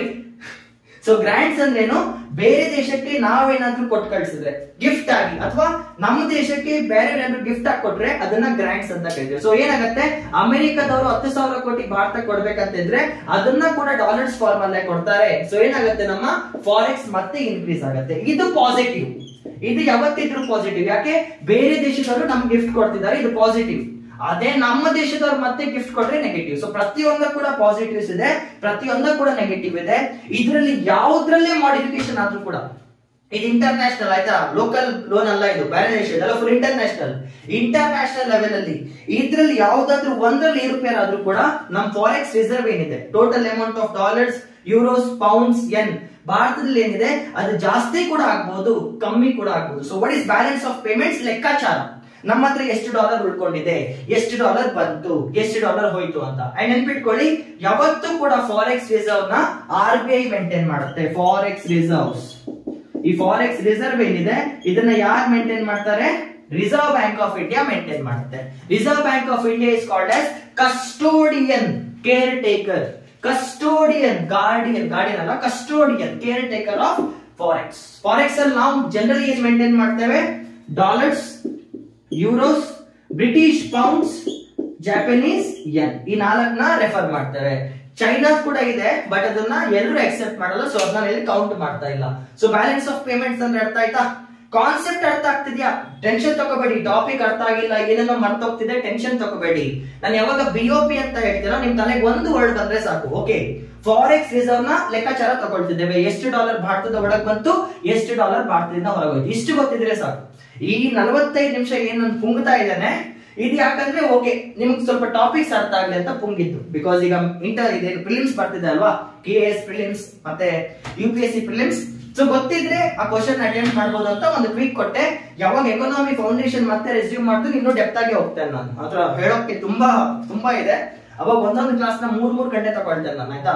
ಇವಾಗ NCERT ಮುಗಿಸೋಕ್ಕೋಸ್ಕರ ಇದು ಹೇಳಿದ್ದು. ಓಕೆ, ನಿಮ್ಗೆ ಇದು ಅರ್ಥ ಆಗಿದ್ರೆ ಇವಾಗ ನಾನು ನಿಮ್ಗೆ ಬ್ಯಾಲೆನ್ಸ್, ಇವಾಗ ಭಾರತ 1990ರಲ್ಲಿ ಯಾವ ಕ್ರೈಸಿಸ್ ಗೆ ಹೋಯ್ತು ಅಂತ ನಾನು ಇವಾಗ ಎಕ್ಸ್ಪ್ಲೇನ್ ಮಾಡಕ್ ಸ್ಟಾರ್ಟ್ ಮಾಡ್ತೇನೆ. ಅದಕ್ಕಿಂತ ಮೊದಲು ಇದನ್ನ ಕ್ಲಿಯರ್ ಆಗಿ ಬರ್ಕೊಳ್ಳಿ. ಓಕೆನಾ? ಓಕೆ.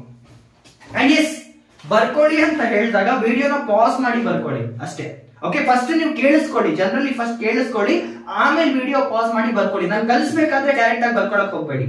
ಬರೀತಾ ನೀವು ಕೆಲವೊಂದು ವಿಷಯನ ಮಿಸ್ ಮಾಡ್ಕೊಳ್ತೀರಾ. ಫಸ್ಟ್ ನೋಡಿ, ನನ್ನ ಸ್ಕ್ರೀನ್ ಹೊರಗೆ ಬಂದ್ಮೇಲೆ ಪಾಸ್ ಮಾಡಿ ಬರ್ಕೊಳ್ಳಿ. ಇನ್ ಕೇಸ್ ನಾನು ಏನಾದ್ರು ಹೊರಸ್ಬಿಟ್ನಪ್ಪ, ವಿಡಿಯೋ ರಿವೈಂಡ್ ಮಾಡಿ ಪಾಸ್ ಮಾಡಿ ಬರ್ಕೊಳ್ಳಿ. ಕಲಿಸ್ಬೇಕಾದ್ರೆ ಬರ್ಕೋಬೇಡಿ ಆಯ್ತಾ. ಅಂಡ್ ಇನ್ನೊಂದು, ನನಗೆ ಪ್ರತಿ ವಿಡಿಯೋದಲ್ಲಿ ಮಿನಿಮಮ್ 50 ಲೈಕ್ಸ್ ಬೇಕು ಗುರು. ನನಗೆ ಪ್ರತಿ ವಿಡಿಯೋದಲ್ಲಿ ಕೂಡ 50 ಲೈಕ್ ಬೇಕು. ಬಿಕಾಸ್ ಫ್ಯಾನ್ ಇಲ್ಲ, ಬೆವರ್ಕೊಂಡು ಪಾಠ ಮಾಡ್ತಿದ್ದೇನೆ ಮಗನೇ. ನನಗೆ ಪ್ರತಿ ವಿಡಿಯೋದಲ್ಲಿ ಕೂಡ 50 ಲೈಕ್ಸ್ ಬೇಕು. ಇದು ನಾನು ಕೇಳಲ್ಲ, ಲೈಕ್ ಶೇರ್ ಸಬ್ಸ್ಕ್ರೈಬ್ ಹೇಳಲ್ಲ, ನೀವೇ ಒಂದು ಲೈಕ್ ಹೊಡಿತಾ ಇರಿ. 50 ಲೈಕ್ ಬಂದ್ರೆ ನಾನು ಖುಷಿ ಆಗ್ತೇನೆ ಅಷ್ಟೇ. ಬರ್ಲ ಅಂದ್ರೂ ಕೂಡ ಏನ್ ಮ್ಯಾಟರ್ ಆಗಲ್ಲ, ಬಟ್ ನನ್ನ ಆತ್ಮ ಸಂತೃಪ್ತಿ. ಓಕೆನಾ? ಬರ್ಕೊಳ್ಳಿ. ಓಕೆ ಫ್ರೆಂಡ್ಸ್, ಸೊ ಇವಾಗ ನಾವು 3rd ಚಾಪ್ಟರ್ ಫಸ್ಟ್ ಪ್ಯಾರಾಗ್ರಾಫ್ ನ ಇವಾಗ ಸ್ಟಾರ್ಟ್ ಮಾಡ್ತಾ ಇದ್ದೇವೆ. ನೋಡಿ, ಫಸ್ಟ್ ಪ್ಯಾರಾಗ್ರಾಫ್ ಸ್ಟಾರ್ಟ್ ಮಾಡಕ್ಕೆ ನಂಗೆ ಇಷ್ಟು 2 ಗಂಟೆ ಎಕ್ಸ್ಪ್ಲನೇಷನ್ ಆಯ್ತು ಇವತ್ತು ಮತ್ತೆ ನಿನ್ನೆ ಕ್ಲಾಸ್ದು ಫೈನ್. ಇವಾಗ ನೋಡಿ, ಭಾರತ 19 ಇವಾಗ I put everything into one picture. ಪ್ರತಿಯೊಂದನ್ನು ಕೂಡ ಒಂದ್ ಪಿಕ್ಚರ್ ಹಾಕ್ತೇನೆ. ಇವಾಗ ಕರೆಕ್ಟ್ ಆಗಿ ಕೇಳಿಸ್ಕೊಳ್ಳಿ. ಭಾರತ 1947 ನಲ್ಲಿ 1947ರಲ್ಲಿ ಸ್ವಾತಂತ್ರ್ಯನ ಪಡ್ಕೊಳ್ತು. ಓಕೆ, 1950ರಲ್ಲಿ ಜವಾಹರ್ಲಾಲ್ ನೆಹರು ಸರ್ಕಾರ ಏನಿತ್ತು, ಅವರು 5 ಇಯರ್ ಪ್ಲಾನಿಂಗ್ ನ 5 ವರ್ಷದ ಮಾಸಿಕ ಪ್ಲಾನ್ಸ್, ಓಕೆ, ಆ 5 ಇಯರ್ ಪ್ಲಾನ್ ನ ಇಂಟ್ರೊಡ್ಯೂಸ್ ಮಾಡ್ತಾ ಬಂದ್ರು. 5 ಇಯರ್ ಪ್ಲಾನಿಂಗ್ ಬಗ್ಗೆ ನಾನು ಫಸ್ಟ್, ಸೆಕೆಂಡ್, ಥರ್ಡ್ ಎಲ್ಲ ಹೇಳಿಲ್ಲ, ಓವರ್ ವ್ಯೂ ಆಯ್ತಾ. 5 ಇಯರ್ ಪ್ಲಾನಿಂಗ್ ಅಂದ್ರೇನು, ಭಾರತ ಯಾವ ಕಡೆ ಸಾಗ್ಬೇಕಂತ ಹೇಳ್ತು. ಅದರಲ್ಲಿ ನಮ್ಮ ಮೇಜರ್ ಫೋಕಸ್ ಇದ್ದಿದ್ದು ಒಂದು ಅಗ್ರಿಕಲ್ಚರ್ ಸೆಕ್ಟರ್ ಬಗ್ಗೆ. ಒಂದು ನಾವು ಅಗ್ರಿಕಲ್ಚರ್ ಸೆಕ್ಟರ್ ಬಗ್ಗೆ ಆಸೆ ಇಟ್ಕೊಂಡ್ವಿ. ಇನ್ನೊಂದು ನಾವು ಮ್ಯಾನುಫ್ಯಾಕ್ಚರಿಂಗ್ ಸೆಕ್ಟರ್ ಉದ್ಧಾರ ಆಗ್ಬೇಕಂತ ಹೇಳಿದ್ವಿ. ಓಕೆ, ಮ್ಯಾನುಫ್ಯಾಕ್ಚರಿಂಗ್ ಸೆಕ್ಟರ್ ಕೂಡ ಉದ್ಧಾರ ಆಗ್ಬೇಕಂತ ಹೇಳಿದ್ವಿ. ಥರ್ಡ್ ಒನ್ ಏನ್ ಹೇಳಿದ್ವಿ, ನಾವು ಆತ್ಮನಿರ್ಭರ ಆಗ್ಬೇಕು. ಆತ್ಮನಿರ್ಭರ, ಸೆಲ್ಫ್ ರಿಲಯಂಟ್. ಓಕೆ, ಸೆಲ್ಫ್ ರಿಲಯಂಟ್ ಆಗ್ಬೇಕಂತ ಹೇಳಿದ್ವಿ. ಸೂಪರ್. ನಾಲ್ಕನೇದು ಏನಂದ್ವಿ, ಈಕ್ವಿಟಿನ ಕೊಡ್ಬೇಕಂತ ಹೇಳಿದ್ವಿ. ಸೊ ಒಬ್ರು ನಂಗೆ ಯೂಟ್ಯೂಬ್ ಅಲ್ಲೋ, ಇನ್ಸ್ಟಾಗ್ರಾಮ್ ಅಲ್ಲೋ, ಟೆಲಿಗ್ರಾಮ್ ಅಲ್ಲೋ ಈಕ್ವಿಟಿ ಬಗ್ಗೆ ಕೇಳಿದ್ರು ನೋಡಿ. 2 ಪದ ಬರುತ್ತೆ. He was asking this doubt. ಇದನ್ನ ಎಲ್ಲಿ ಹೇಳಿದ್ರೆ ಬೆಟರ್ ಅನ್ಸ್ತು. ಒಂದು equality versus equity. Equality versus equity. Equality ಅಂದ್ರೆ ಎಲ್ಲರನ್ನು ಸಮಾನರಾಗಿ ನೋಡೋದು. ಈಕ್ವಲ್ ಬಿಫೋರ್ ಲಾ, ಪ್ರತಿಯೊಬ್ರು ಸಮಾನ. ಎಲ್ಲರಿಗೂ 2 ಕೆಜಿ ಅಕ್ಕಿ ಕೊಡೋದು, ಎಲ್ಲರಿಗೂ 3 ಕೆಜಿ ಅಕ್ಕಿ ಕೊಡೋದು, ಎಲ್ಲರಿಗೂ 4 ಕೆಜಿ ಅಕ್ಕಿ ಕೊಡೋದು, ಎಲ್ಲರಿಗೂ 50 ಕೆಜಿ ಅಕ್ಕಿ ಕೊಡೋದು. ಈಕ್ವಲ್, ಸಮಾನರಾಗಿ ನೋಡೋದು ಆಯ್ತಾ. ಈಕ್ವಿಟಿ ಅಂದ್ರೆ unequals will be treated specially. Unequals will be treated specially ಅಂದ್ರೆ ಫಾರ್ ಎಕ್ಸಾಂಪಲ್ ನನಗೆ ಮಂತ್ಲಿ ಸ್ಯಾಲರಿ ಇದೆ 50,000 ರೂಪಾಯಿ. ನನಗೆ ಮಂತ್ಲಿ ಸ್ಯಾಲರಿ, ಪ್ರತಿ ತಿಂಗಳು ನಾನು 50,000 ರೂಪಾಯಿನ ದುಡಿತಾ ಇದ್ದೇನೆ. ಇನ್ನೊಂದ್ ಕಡೆ ಕಟು ಬಡವ ಇದ್ದಾರೆ, ಅವ್ರು ತಿಂಗಳಿಗೆ ಬರೀ 500 ರೂಪಾಯಿ ದುಡಿತಾ ಇದ್ದಾರೆ. ನಾನು 50,000 ದುಡಿತಿದ್ದೇನೆ, ಇನ್ನೊಬ್ಬ ನನ್ನ ಸ್ನೇಹಿತ 500 ರೂಪಾಯಿ ದುಡಿತಾ ಇದ್ದಾರೆ. ಸೊ ಇವಾಗ ಏನಾಗುತ್ತೆ, ನನ್ನ ಮೇಲಿರುವಂತ ಗವರ್ನಮೆಂಟ್ ಸರ್ಕಾರ ಏನಿದೆ, ಇವರು BPL ಕಾರ್ಡ್ ನ ಇಶ್ಯೂ ಮಾಡ್ತಾರೆ. Below poverty line card, BPL card ನ ಇಶ್ಯೂ ಮಾಡಿ, ನೋಡಪ್ಪ ಇವನ ಹತ್ರ ಸಂಬಳ ತುಂಬಾ ಕಮ್ಮಿ ಇದೆ, ಇವ್ರಿಗೆ ನ್ಯಾಯಬೆಲೆ ಅಂಗಡಿಯಲ್ಲಿ 20 ಕೆಜಿ ಅಕ್ಕಿನ 1 ರೂಪಾಯಿಗೆ ಕೊಡೋಣ ಅಂತ ಹೇಳ್ತಾರೆ. ಅರ್ಥ ಮಾಡ್ಕೊಳ್ಳಿ, 20 ಕೆಜಿ ಅಕ್ಕಿನ 1 ರೂಪಾಯಿಗೆ ಕೊಡ್ತಾರ ಅಂತ ಹೇಳ್ತಾರೆ. ನನ್ನ ಹತ್ರ 50,000 ಇದೆ ಅಲ್ವಾ, ನೀನ್ ದುಡ್ಕೋಗೋರು ಅಂತ ಹೇಳ್ತಾರೆ. ನಾನು 20 ಕೆಜಿ ಅಕ್ಕಿನ 20 ರೂಪಾಯಿ ಕೊಟ್ಟು ತಗೊಳ್ತಾ ಇದ್ದೇನೆ. ಇವರು 20 ಕೆಜಿ ಅಕ್ಕಿನ 1 ರೂಪಾಯಿ ಕೊಟ್ಟು ತಗೊಳ್ತಿದ್ದಾರೆ. ಯಾಕೆ? ಇವರು ಕಟು ಬಡವರಾಗಿದ್ದಾರೆ, ಇವ್ರಿಗೆ ಸ್ವಲ್ಪ ಸೇವೆಗಳನ್ನ ಒದಗಿಸಿ ಕೊಡೋಣ, ಇವ್ರಿಗೂ ಕೂಡ ಈಕ್ವಲ್ ರೈಟ್ಸ್ ನ ಕೊಡೋದು ಅನ್ನೋದು ಈಕ್ವಿಟಿ. ಇದು DPSPL ಬರುತ್ತೆ, directive principles of state policy. Polity class ಅಲ್ಲಿ ಹೇಳಿದ್ದಾನೆ. ಇದು ಆರ್ಟಿಕಲ್ 14 ಅಲ್ಲಿ ಬರುತ್ತೆ, ರೈಟ್ ಟು ಈಕ್ವಾಲಿಟಿ. ಇದೆರಡು ಬೇರೆ ಬೇರೆ. ಈಕ್ವಾಲಿಟಿ ಅಂದ್ರೆ ಪ್ರತಿಯೊಬ್ಬರನ್ನು ಕೂಡ ಸಮಾನವಾಗಿ ನೋಡೋಣ, ಭೇದ ಭಾವ ಮಾಡೋದು ಬೇಡ ಅಂತ. ಈಕ್ವಿಟಿ ಅಂದ್ರೆ ಯಾರು ಕೆಳಗಿದ್ದಾರೆ, ಯಾರ ಹತ್ರ ಬೇಸಿಕ್ ಫೆಸಿಲಿಟೀಸ್ ಇಲ್ಲ, ಯಾರಿಗೆ ಕಷ್ಟಗಳಿವೆ, ಅವ್ರನ್ನ ಸ್ವಲ್ಪ ಮೇಲೆತ್ತೋಣ ಅನ್ನೋ ಕಾನ್ಸೆಪ್ಟ್. ಸೊ ನಾವೇನ್ ಆಸೆ ಪಟ್ವಿ, ಈಕ್ವಿಟಿ. ಯಾಕೆ? Because India adopted socialism. We are a socialist country, ನಾವು ಕ್ಯಾಪಿಟಲಿಸ್ಟ್ ಕಂಟ್ರಿ ಅಲ್ಲ, ನಾವು ಸೋಷಿಯಲಿಸ್ಟ್ ಕಂಟ್ರಿ. ಪ್ರತಿಯೊಬ್ಬರಿಗೂ ಕೂಡ ಒಳ್ಳೇದಾಗ್ಬೇಕು ಅನ್ನೋ ಕಾರಣಕ್ಕೋಸ್ಕರ ನಾವು ಸೋಷಿಯಲಿಸಂ ನ ಪಿಕ್ ಮಾಡ್ಕೊಂಡಿದ್ವಿ. ನಿಮ್ಗೆ ಗೊತ್ತಿರುತ್ತೆ, ನಾನು ಹಿಸ್ಟ್ರಿ ಕ್ಲಾಸ್ ಅಲ್ಲಿ ಹೇಳಿರ್ತೇನೆ, ನಮ್ಮ ಭಗತ್ ಸಿಂಗ್ ಅವರ ಆಸೆ ಇದು. We wanted to be a socialist egalitarian country ಅಂತ ಒಂದು ಆಸೆ ಇಟ್ಕೊಂಡಿದ್ರು. ಪರವಾಗಿಲ್ಲ, ನಾನು ಇದನ್ನ ಪಾಲಿಟಿ ಕ್ಲಾಸ್ ಅಲ್ಲಿ, ಹಿಸ್ಟ್ರಿ ಕ್ಲಾಸ್ ಅಲ್ಲಿ ಹೇಳಿದ್ದೇನೆ. ಇನ್ ಕೇಸ್ ನೀವು ನೋಡಿಲ್ಲ ಅಂದ್ರೆ ಅಲ್ಲಿ ಹೋಗಿ ಫಂಡಮೆಂಟಲ್ ರೈಟ್ಸ್ ಚಾಪ್ಟರ್ ನೋಡಿ ಗೊತ್ತಾಗುತ್ತೆ. Okay, let me come back. So ಏನಂದ್ವಿ, 5 ಇಯರ್ ಪ್ಲಾನಿಂಗ್ ಅಲ್ಲಿ agriculture sector, manufacturing sector self reliant ಆಗಿರ್ಬೇಕು, ಈಕ್ವಿಟಿ ಇರ್ಬೇಕಂತ ಅನ್ಕೊಂಡ್ವಿ. ಇವಾಗ ಏನಾಗುತ್ತೆ ಫ್ರೆಂಡ್ಸ್, ಸ್ವಲ್ಪ ಫೋಕಸ್ ಮಾಡಿ. ಅಗ್ರಿಕಲ್ಚರ್ ಸೆಕ್ಟರ್ ಇನಿಷಿಯಲಿ ಏನ್ ಚೆನ್ನಾಗಿ ಮಾಡಲಿಲ್ಲ. Before agriculture sector was not doing good, but ನಾವು ಗ್ರೀನ್ ರೆವಲ್ಯೂಷನ್ ನ ಮಾಡಿದ್ವಿ. ಇವಾಗ ಕರೆಕ್ಟ್ ಆಗಿ ಕೇಳಿಸ್ಕೊಳ್ಳಿ, ನಾವು ಗ್ರೀನ್ ರೆವಲ್ಯೂಷನ್ ನ ಮಾಡಿದ್ವಿ. ಇದರಿಂದ ಏನಾಯ್ತು, ನಮ್ ಅಗ್ರಿಕಲ್ಚರ್ ಅಗ್ರಿಕಲ್ಚರ್ ನಾವು ಮಾಡುವ ಉತ್ಪನ್ನತೆ ಏನಿದೆ ಅದು ಬೆಳೀತಾ ಬಂತು. ನಾವು ಅಮೆರಿಕ ಹತ್ರ, USA ಹತ್ರ PL 480 ಸ್ಕೀಮ್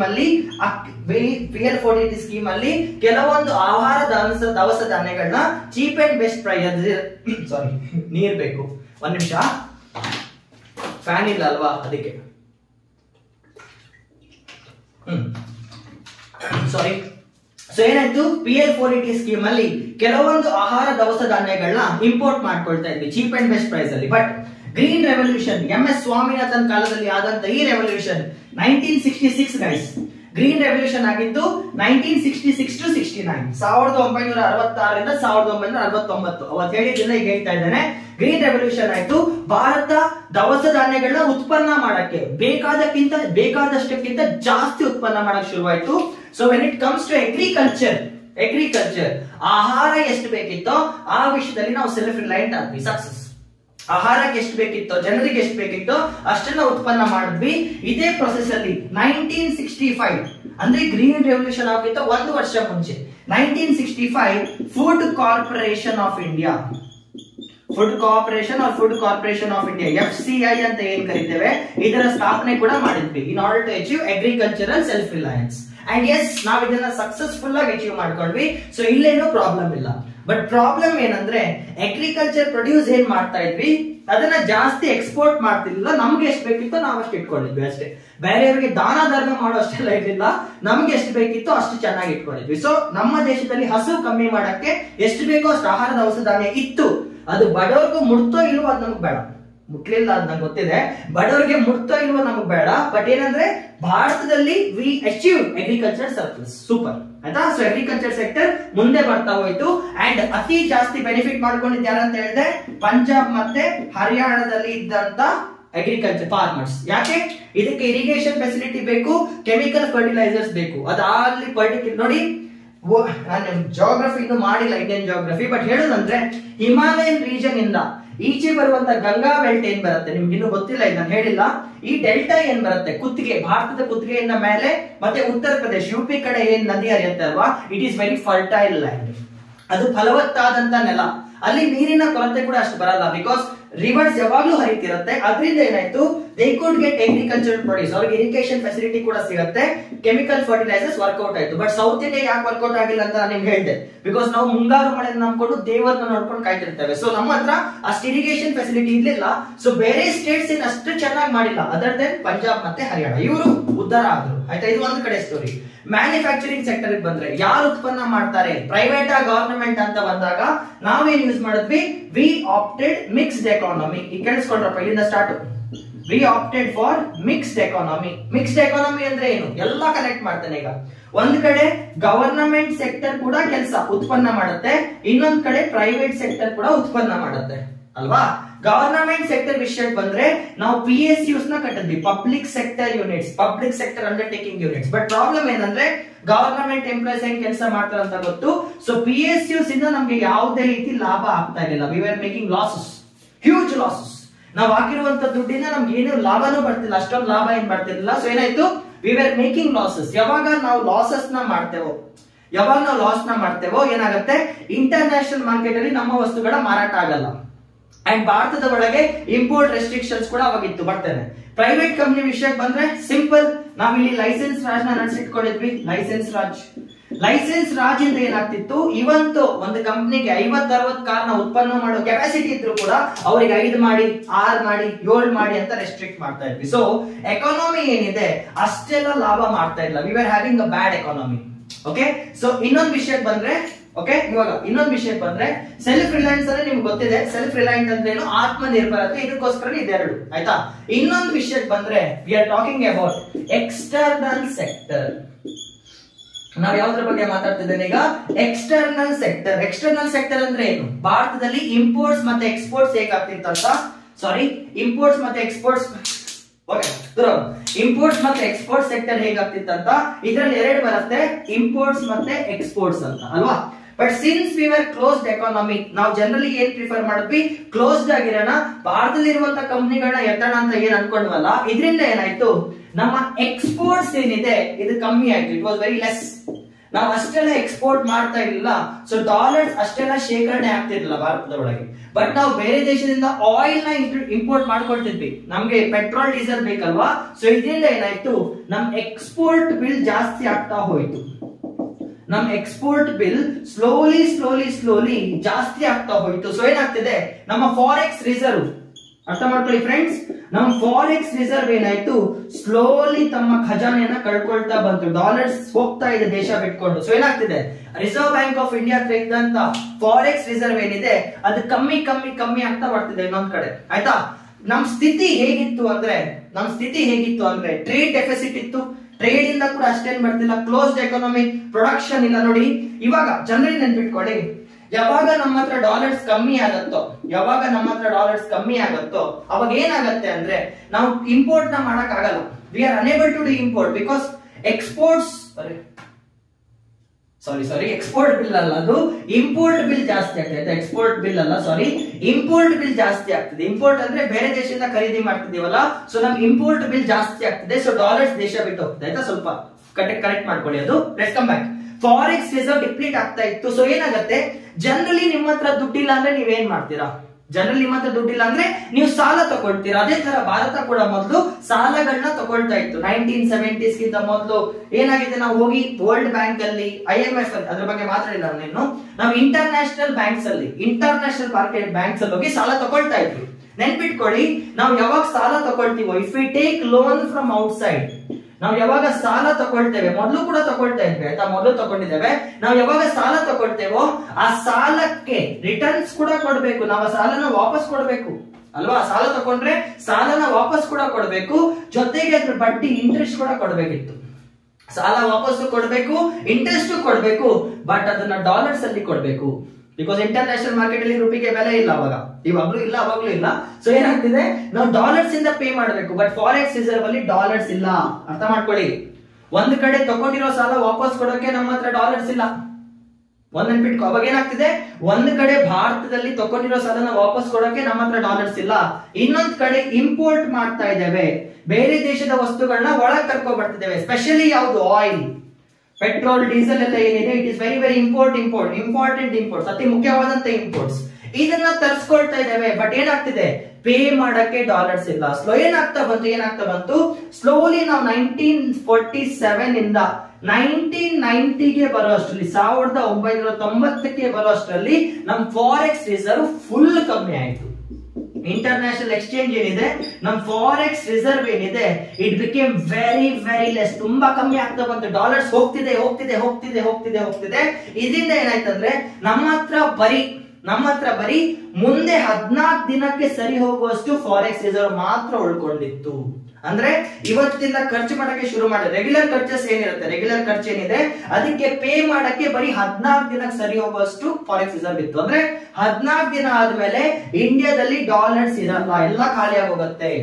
14 ದಿನ ಆದ್ಮೇಲೆ ಭಾರತದಲ್ಲಿ ಫಾರೆಕ್ಸ್ ರಿಸರ್ವ್ ಕಂಪ್ಲೀಟ್ಲಿ ಡಿಪ್ಲೀಟ್ ಆಗುತ್ತೆ, ದುಡ್ಡೇ ಇಲ್ಲ, ಎಲ್ಲೂ ಕೂಡ ಅರ್ನಿಂಗ್ ಆಗ್ತಿಲ್ಲ. ಭಾರತದಲ್ಲಿ ಇರುವಂತ ಫಾರೆಕ್ಸ್ ರಿಸರ್ವ್ ಕಮ್ಮಿ ಆಗ್ತಾ ಬರ್ತಿದೆ. ಸೊ ಏನಾಯ್ತು, 1990 ಇಸ್ವಿಗೆ ಬರೋಷ್ಟರಲ್ಲಿ ಭಾರತದ ಫಾರೆಕ್ಸ್ ರಿಸರ್ವ್, ಇಂಟರ್ನ್ಯಾಷನಲ್ ಕರೆನ್ಸಿಸ್ ಏನು ಕೂಡಿಟ್ಕೊಂಡಿದ್ವಿ ಟ್ರೇಡ್ ಮಾಡಕ್ಕೆ, ಕಂಪ್ಲೀಟ್ಲಿ ಕಮ್ಮಿ ಆಗ್ತಾ ಬಂತು. ಬರೀ 14 ದಿನ, ಫೋರ್ಟ್ ನೈಟ್ ಅಂತ ಕರೀತಾರೆ, ಬೇಕಾದ್ರೆ ಬರ್ಕೊಳ್ಳಿ, ಫೋರ್ಟ್ ನೈಟ್ ಅಂದ್ರೆ 14 ಡೇಸ್, 14 ನೈಟ್ಸ್ ಅಂತದ್ದು ಪರವಾಗಿಲ್ಲ, ಫೋರ್ಟ್ ನೈಟ್ ಗೆ ಸರಿ ಹೋಗೋಷ್ಟು. ಅಂದ್ರೆ 14 ದಿನಕ್ಕೆ ಎಷ್ಟು ಬೇಕು ಇಂಪೋರ್ಟ್ ಮಾಡಕ್ಕೆ ದುಡ್ಡು, ಅಷ್ಟು ಮಾತ್ರ ಇತ್ತು. ಇದಾದ್ಮೇಲೆ ಕಂಪ್ಲೀಟ್ಲಿ ಮಟಾಶ್, ಕಂಪ್ಲೀಟ್ಲಿ ಗಾನ್. ಆ ಟೈಮಲ್ಲಿ ನಾವು ಫುಲ್ ದಿವಾಲಿ ಎದ್ದೋಗಿದ್ವಿ ಅನ್ನೋ ತರ ಆಯ್ತಾ. ಬರೀ 14 ದಿನಕ್ಕೆ ಸರಿ ಹೋಗುವಷ್ಟು ಡಾಲರ್ಸ್ ಇತ್ತು ಭಾರತದಲ್ಲಿ. ಈ ತರ ಸಿನಾರಿಯೋ ಫುಲ್ ಹೊಡೆಸ್ಕೊಂಡಿದ್ದೇವೆ. ಇಂಡಿಯಾ ಗೊತ್ತಿದೆ ಹೊಡೆಸ್ಕೊಳ್ತಾ ಇದ್ದೇವೆ ಅಂತ, ಸರ್ಕಾರಕ್ಕೂ ಗೊತ್ತಿದೆ ಹೊಡೆಸ್ಕೊಳ್ತಿದ್ದೇವೆ ಅಂತ ಆಯ್ತಾ. ಸೊ ಏನ್ ಮಾಡ್ಬೇಕು ಅನ್ನೋ ಐಡಿಯಾನೇ ಇಲ್ಲ. 14 ಡೇಸ್ ಉಳ್ಕೊಂಡಿದೆ. 14 ಡೇಸ್ ಆದ್ಮೇಲೆ complete forex reserve gone. Oil import ನಿಂತೋಗುತ್ತೆ, ಬೇರೆ ದೇಶದ ಇಂಪೋರ್ಟ್ಸ್ ನಿಂತೋಗುತ್ತೆ. ಒಂದ್ ಕಡೆ ಡಾಲರ್ಸ್ ಇಲ್ಲ, ಲೋನ್ ಕೇಳಿದವ್ರು ಸಾಲ ವಾಪಸ್ ಕೊಡಂತ ಕೇಳಿದ್ರು ಏನು ಮಾಡಕ್ ಆಗಲ್ಲ. We R complete in a crisis. ಇದನ್ನ ನಾವು ಕ್ರೈಸಿಸ್ ಅಂತ ಕರಿತೇವೆ. ಕ್ರೈಸಿಸ್ ಅಂದ್ರೆ ಎದ್ದೇಳಕ್ ಆಗ್ದಿರೋ ತರ ಹೊಡೆಯೋದು. ಒಬ್ಬನಿಗೆ ಹೊಡೆದ್ರೆ ಅವ್ನು ಮತ್ತೆ ಎದ್ದೇಳ್ತಾನಲ್ಲ, ಅದು ಕ್ರೈಸಿಸ್ ಅಲ್ಲ. ಓಕೆ, ರಾಕಿ ಬಾಯ್ ಹೇಳ್ತಾರಲ್ಲ, ಒಂದ್ ಯುದ್ಧದಲ್ಲಿ ಯಾರು ಮೊದಲು ಕೆಳಗ್ ಬೀಳ್ತಾರೆ ಲೆಕ್ಕಕ್ಕೆ ಬರಲ್ಲ, ಯಾರು ಲಾಸ್ಟ್ ಬೀಳ್ತಾರೆ ಅಂತ. ಸೊ ಫಸ್ಟ್ ಟೈಮ್ ಗರುಡ ಬಂದು ರಾಕಿ ಹೊಡಿತಾನಲ್ಲ, ರಾಕಿ ಬೇಡ ನಮ್ಮ ಅಧೀರ ಫಸ್ಟ್ ಟೈಮ್ ರಾಕಿ ಬಂದು ಇಲ್ಲಿ ಬುಲೆಟ್ ಹೊಡಿತಾನೆ ಗೊತ್ತಾ. ಸೊ ರಾಕಿಯನ್ನ ಮತ್ತೆ ಎದ್ ನಿಂತ್ಕೊಳ್ತಾನೆ, ಅದು ಕ್ರೈಸಿಸ್ ಅಲ್ಲ. ರಾಕಿಯನ್ನ ನೆಕ್ಸ್ಟ್ ಟೈಮ್ ವೈಲೆನ್ಸ್ ಅಂತ ಹೊಡಿತಾನಲ್ಲ ನಮ್ಮ ಅಧೀರಗೆ, ಅವ್ರಿಗೆ ಎದ್ದೇಳಕ್ ಆಗಲ್ಲ, ಅದನ್ನ ಕ್ರೈಸಿಸ್ ಅಂತಾರೆ. ಒಂದ್ ದೊಡ್ಡ ಪ್ರಾಬ್ಲಮ್ ನ ಸಾಲ್ವ್ ಮಾಡಕ್ ಆಗದಿರುವಂತ ಪ್ರಾಬ್ಲಮ್ ನ, ಡಿಸಾಸ್ಟರ್ ನ, ಸರ್ವನಾಶ ಆಗೋದನ್ನ ಕ್ರೈಸಿಸ್ ಅಂತ ಕರೀತಾರೆ. ಸೊ ಭಾರತದ ಫಾರೆಕ್ಸ್ ರಿಸರ್ವ್ ಕ್ರೈಸಿಸ್ ಆಗ್ತಿದೆ, ಎಸ್ಪೆಷಲಿ BOP ಕ್ರೈಸಿಸ್ ಅಂತ ಕರೀತಾರೆ. 1990 India entered into BOP crisis. 1990 ಅಲ್ಲಿ ಭಾರತ ಎಂಟರ್ ಆಗಿದ್ದು ಯಾವುದು, BOP crisis, balance of payments crisis. ಬರ್ಕೊಳ್ಳಿ, ಬ್ಯಾಲೆನ್ಸ್ ಆಫ್ ಪೇಮೆಂಟ್ಸ್ ಕ್ರೈಸಿಸ್ ಅಂದ್ರೆ ನಮ್ಮ ಕೈಯಲ್ಲಿ we are unable to, balance of payments crisis ಅಂದ್ರೆ we are unable to maintain, ನಮ್ಮ ಹತ್ರ ಮೇಂಟೈನ್ ಅಂದ್ರೆ ಹೆಂಗ್ ಹೇಳ್ತಾರಪ್ಪ, ಕನ್ನಡದಲ್ಲಿ ಏನಂತ ಗೊತ್ತಾಗ್ತಿಲ್ಲ, ಮೇಂಟೈನ್ ಮಾಡಕ್ ಆಗ್ತಿಲ್ಲ. ಓಕೆ, ನಮ್ಮ ಹತ್ರ we were unable to maintain minimum required forex. ನಮ್ಮ ಕೈಯಲ್ಲಿ ಬೇಕಾದಷ್ಟು ಫಾರೆಕ್ಸ್ ನ ಮೇಂಟೈನ್ ಮಾಡಕ್ ಆಗಿಲ್ಲ. We were unable to maintain required amount of forex to perform international trade. International ಮಟ್ಟದಲ್ಲಿ ವ್ಯಾಪಾರ ಮಾಡಕ್ಕೆ ನಮ್ಮ ಹತ್ರ ಸರಿ ಹೋಗುವಂತ ಫಾರೆಕ್ಸ್ ಇರಲಿಲ್ಲ. We were not having the required amount of money to perform international trade, the required forex. Okay, ಹಾಗೂ 14 ದಿನಕ್ಕೆ ಸರಿ ಹೋಗುವಷ್ಟು, we were having 14 days amount, 14 ದಿನಗಳಿಗೆ ಸರಿ ಹೋಗುವಷ್ಟು ಫಾರೆಕ್ಸ್ ರಿಸರ್ವ್ ಮಾತ್ರ ಉಳ್ಕೊಂಡಿತ್ತು. 14 ದಿನಗಳಿಗೆ ಸರಿ ಹೋಗುವಷ್ಟು, 14 ದಿನಕ್ಕೆ ಸರಿ ಹೋಗುವಷ್ಟು ಫಾರೆಕ್ಸ್ ರಿಸರ್ವ್ ಉಳ್ಕೊಂಡಿತ್ತು. ಅದಾದ ನಂತರ ಭಾರತ ಕ್ಲೀನ್ ಬೋಲ್ಡ್, ಹಾಗೆ ಬರ್ಕೊಳ್ಳಿ. ಅದಾದ ನಂತರ ಭಾರತ ಕ್ಲೀನ್ ಬೋಲ್ಡ್, ಇಂಥ ಕಷ್ಟಕರ ಸನ್ನಿವೇಶವನ್ನು ಬಿಒಪಿ ಕ್ರೈಸಿಸ್ ಎಂದು ಹೇಳುತ್ತಾರೆ.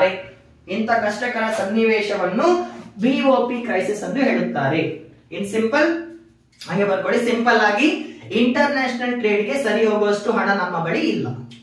ಇಂಟರ್ನ್ಯಾಷನಲ್ ವ್ಯಾಪಾರ ಮಾಡಕ್ಕೆ ಸರಿ ಹೋಗುವಷ್ಟು ಹಣ ನಮ್ಮ ಬಳಿ ಇಲ್ಲ. ಇದನ್ನ ಬಿಒಪಿ ಕ್ರೈಸಿಸ್ ಅಂತಾರೆ. ಸೊ ಎಷ್ಟು ದಿನ ಡಾಲರ್ಸ್ ಉಳ್ಕೊಂಡಿದೆ? ಬರೀ 14 ದಿನಕ್ಕೆ ಸರಿ ಹೋಗುವಷ್ಟು ಡಾಲರ್ ಉಳ್ಕೊಂಡಿದೆ. ಇದಾದ್ಮೇಲೆ ಇಂಡಿಯಾ ಬೋಲ್ಡ್ ಔಟ್. ಆಯ್ತಾ? ಇವಾಗ ನೆನ್ಪಿಟ್ಕೊಳ್ಳಿ, ಇಂಥ ಸಿಚುವೇಶನ್ ಅಲ್ಲಿ ಯಾವಾಗ ಇಂಟರ್ನ್ಯಾಷನಲ್ ಟ್ರೇಡ್ ನ ಪರ್ಫಾರ್ಮ್ ಮಾಡಕ್ ಆಗಲ್ವೋ, ಇಂಥ ಸಿಚುವೇಶನ್ ಅಲ್ಲಿ ಭಾರತಕ್ಕೆ ಫಿನಾನ್ಸ್ ಮಿನಿಸ್ಟರ್ ಆಗಿ ಎಲೆಕ್ಟ್ ಆಗ್ತಾರೆ ಮನಮೋಹನ್ ಸಿಂಗ್ ಅವರು.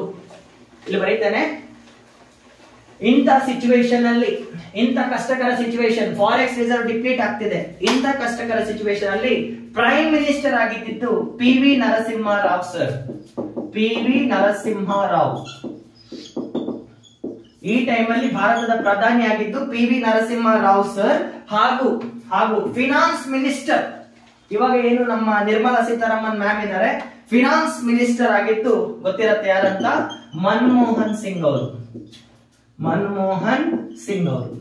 ಸೊ ಬಿಒಪಿ ಕ್ರೈಸಿಸ್ ಆದಂತ ಕಾಲದಲ್ಲಿ ಇಂಡಿಯಾ ಟೇಕ್ ಓವರ್ ಮಾಡ್ಕೊಳ್ಳೋದು ಪ್ರೈಮ್ ಮಿನಿಸ್ಟರ್ ಪಿ.ವಿ. ನರಸಿಂಹರಾವ್. ಇದು ಅವ್ರ ಪೀರಿಯಡ್ ಅಲ್ಲಿ ಆಗುತ್ತೆ. ಪಿ.ವಿ. ನರಸಿಂಹರಾವ್ ಸರ್ ಅವರು ಹಾಗೂ ಫಿನಾನ್ಸ್ ಮಿನಿಸ್ಟರ್ ಮನಮೋಹನ್ ಸಿಂಗ್ ಅವರು. ಆಯ್ತಾ? ಈ ಟೈಮ್ ಅಲ್ಲಿ ಇದ್ದಂತ ಫಿನಾನ್ಸ್ ಮಿನಿಸ್ಟರ್ ಮತ್ತೆ ಪ್ರೈಮ್ ಮಿನಿಸ್ಟರ್ಸ್ ಇವರಿಬ್ರು the most key players of Indian economy. 1990 is a turning period. 1990 is KGF 1. ಇಲ್ಲಿವರೆಗೂ KGF ಸ್ಟೋರಿ 1 ಬಗ್ಗೆ ಹೇಳಿದ್ದಾರೆ. ಇಲ್ಲಿವರೆಗೂ ಏನಾಗಿತ್ತು KGF ಎಲ್ಲಿ ಅಂತ. ಇವಾಗ ರಾಕಿ ತರ ಸ್ಟೇಟ್ಸ್ ಹತ್ತಾ ಇರೋದು ಪಿ.ವಿ. ನರಸಿಂಹರಾವ್ ಮತ್ತೆ ಮನಮೋಹನ್ ಸಿಂಗ್ ಅವರು ಇಬ್ರು ಹತ್ತಾ ಇದ್ದಾರೆ ಈಗ ಭಾರತದ ಮೆಟಲ್ ನ. ಅರ್ಥ ಆಯ್ತಾ? ಸೊ ಇದಾದ್ಮೇಲೆ ಏನಾಯ್ತು? 1990s ಬಿಒಪಿ ಕ್ರೈಸಿಸ್ ಇಂತ ಪ್ರಾಬ್ಲಮ್ ಅಲ್ಲಿ ಇದ್ದೇವೆ. ಫಾರೆಕ್ಸ್ ರಿಸರ್ವ್ ಡಿಪ್ಲೀಟ್ ಆಗ್ತಿದೆ, ನಮ್ಮ ಹತ್ರ ಸರಿ ಹೋಗುವಷ್ಟು ದುಡ್ಡಿಲ್ಲ, ಬದುಕಕ್ ಆಗ್ತಿಲ್ಲ, ಇಂಡಿಯಾ ಕ್ಲೀನ್ ಬೋಲ್ಡ್ ಆಗ್ತಿದೆ. ಇಂಥ ಟೈಮ್ ಅಲ್ಲಿ PM ಮತ್ತೆ FM ಪಿ.ವಿ. ನರಸಿಂಹರಾವ್ ಸರ್ ಮತ್ತೆ ಮನಮೋಹನ್ ಸಿಂಗ್ ಸರ್ ಏನಿದ್ದಾರೆ, ಇವರಿಬ್ರು ಭಾರತನ ಟೇಕ್ ಓವರ್ ಮಾಡ್ತಿದ್ದಾರೆ. ಇವರು ಭಾರತನ ಉಳಿಸ್ಕೊಳ್ತಾರೋ ಮುಳುಗಿಸ್ತಾರೋ ಇಲ್ಲಿಂದ ಸ್ಟಾರ್ಟ್ ಆಗುತ್ತೆ. This is called as 1991. ಇಲ್ಲಿಂದ KGF ಪಾರ್ಟ್ 2 ಸ್ಟಾರ್ಟ್ ಆಗುತ್ತೆ. ಇದನ್ನ LPG ರಿಫಾರ್ಮ್ಸ್ ಅಂತ ಕರೀತಾರೆ. ಇದನ್ನ ನೆಕ್ಸ್ಟ್ ವಿಡಿಯೋ ಇಂದ ಕಂಟಿನ್ಯೂ ಮಾಡ್ಕೊಂಡು ಹೋಗ್ತೇನೆ. ಇಲ್ಲಿವರೆಗೂ ಭಾರತ ಏನಿತ್ತು, it is one type of economy. ಇಲ್ಲಿಂದ ಭಾರತದ ಅಧ್ಯಯನ ಬದಲಾಗುತ್ತೆ. From here the story of Indian economy completely changes. ಭಾರತದ ಅರ್ಥಶಾಸ್ತ್ರನೇ ಬದಲಾಗುವಂತ ಕಾಲ ಇದು. ಡಿಸಿಷನ್ ಮೇಕಿಂಗ್ ಟೈಮ್ ಪೀರಿಯಡ್ ಇದು. 1990 BOP ಕ್ರೈಸಿಸ್ ಏನಿದೆ, it was a decision making period. And ನೆನ್ಪಿಟ್ಕೊಳ್ಳಿ, ಇವತ್ತು ಭಾರತ ಎಕನಾಮಿಕಲಿ ಸ್ಟೇಬಲ್ ಆಗಿದೆ ಅಂದ್ರೆ it is because of 1991 decision.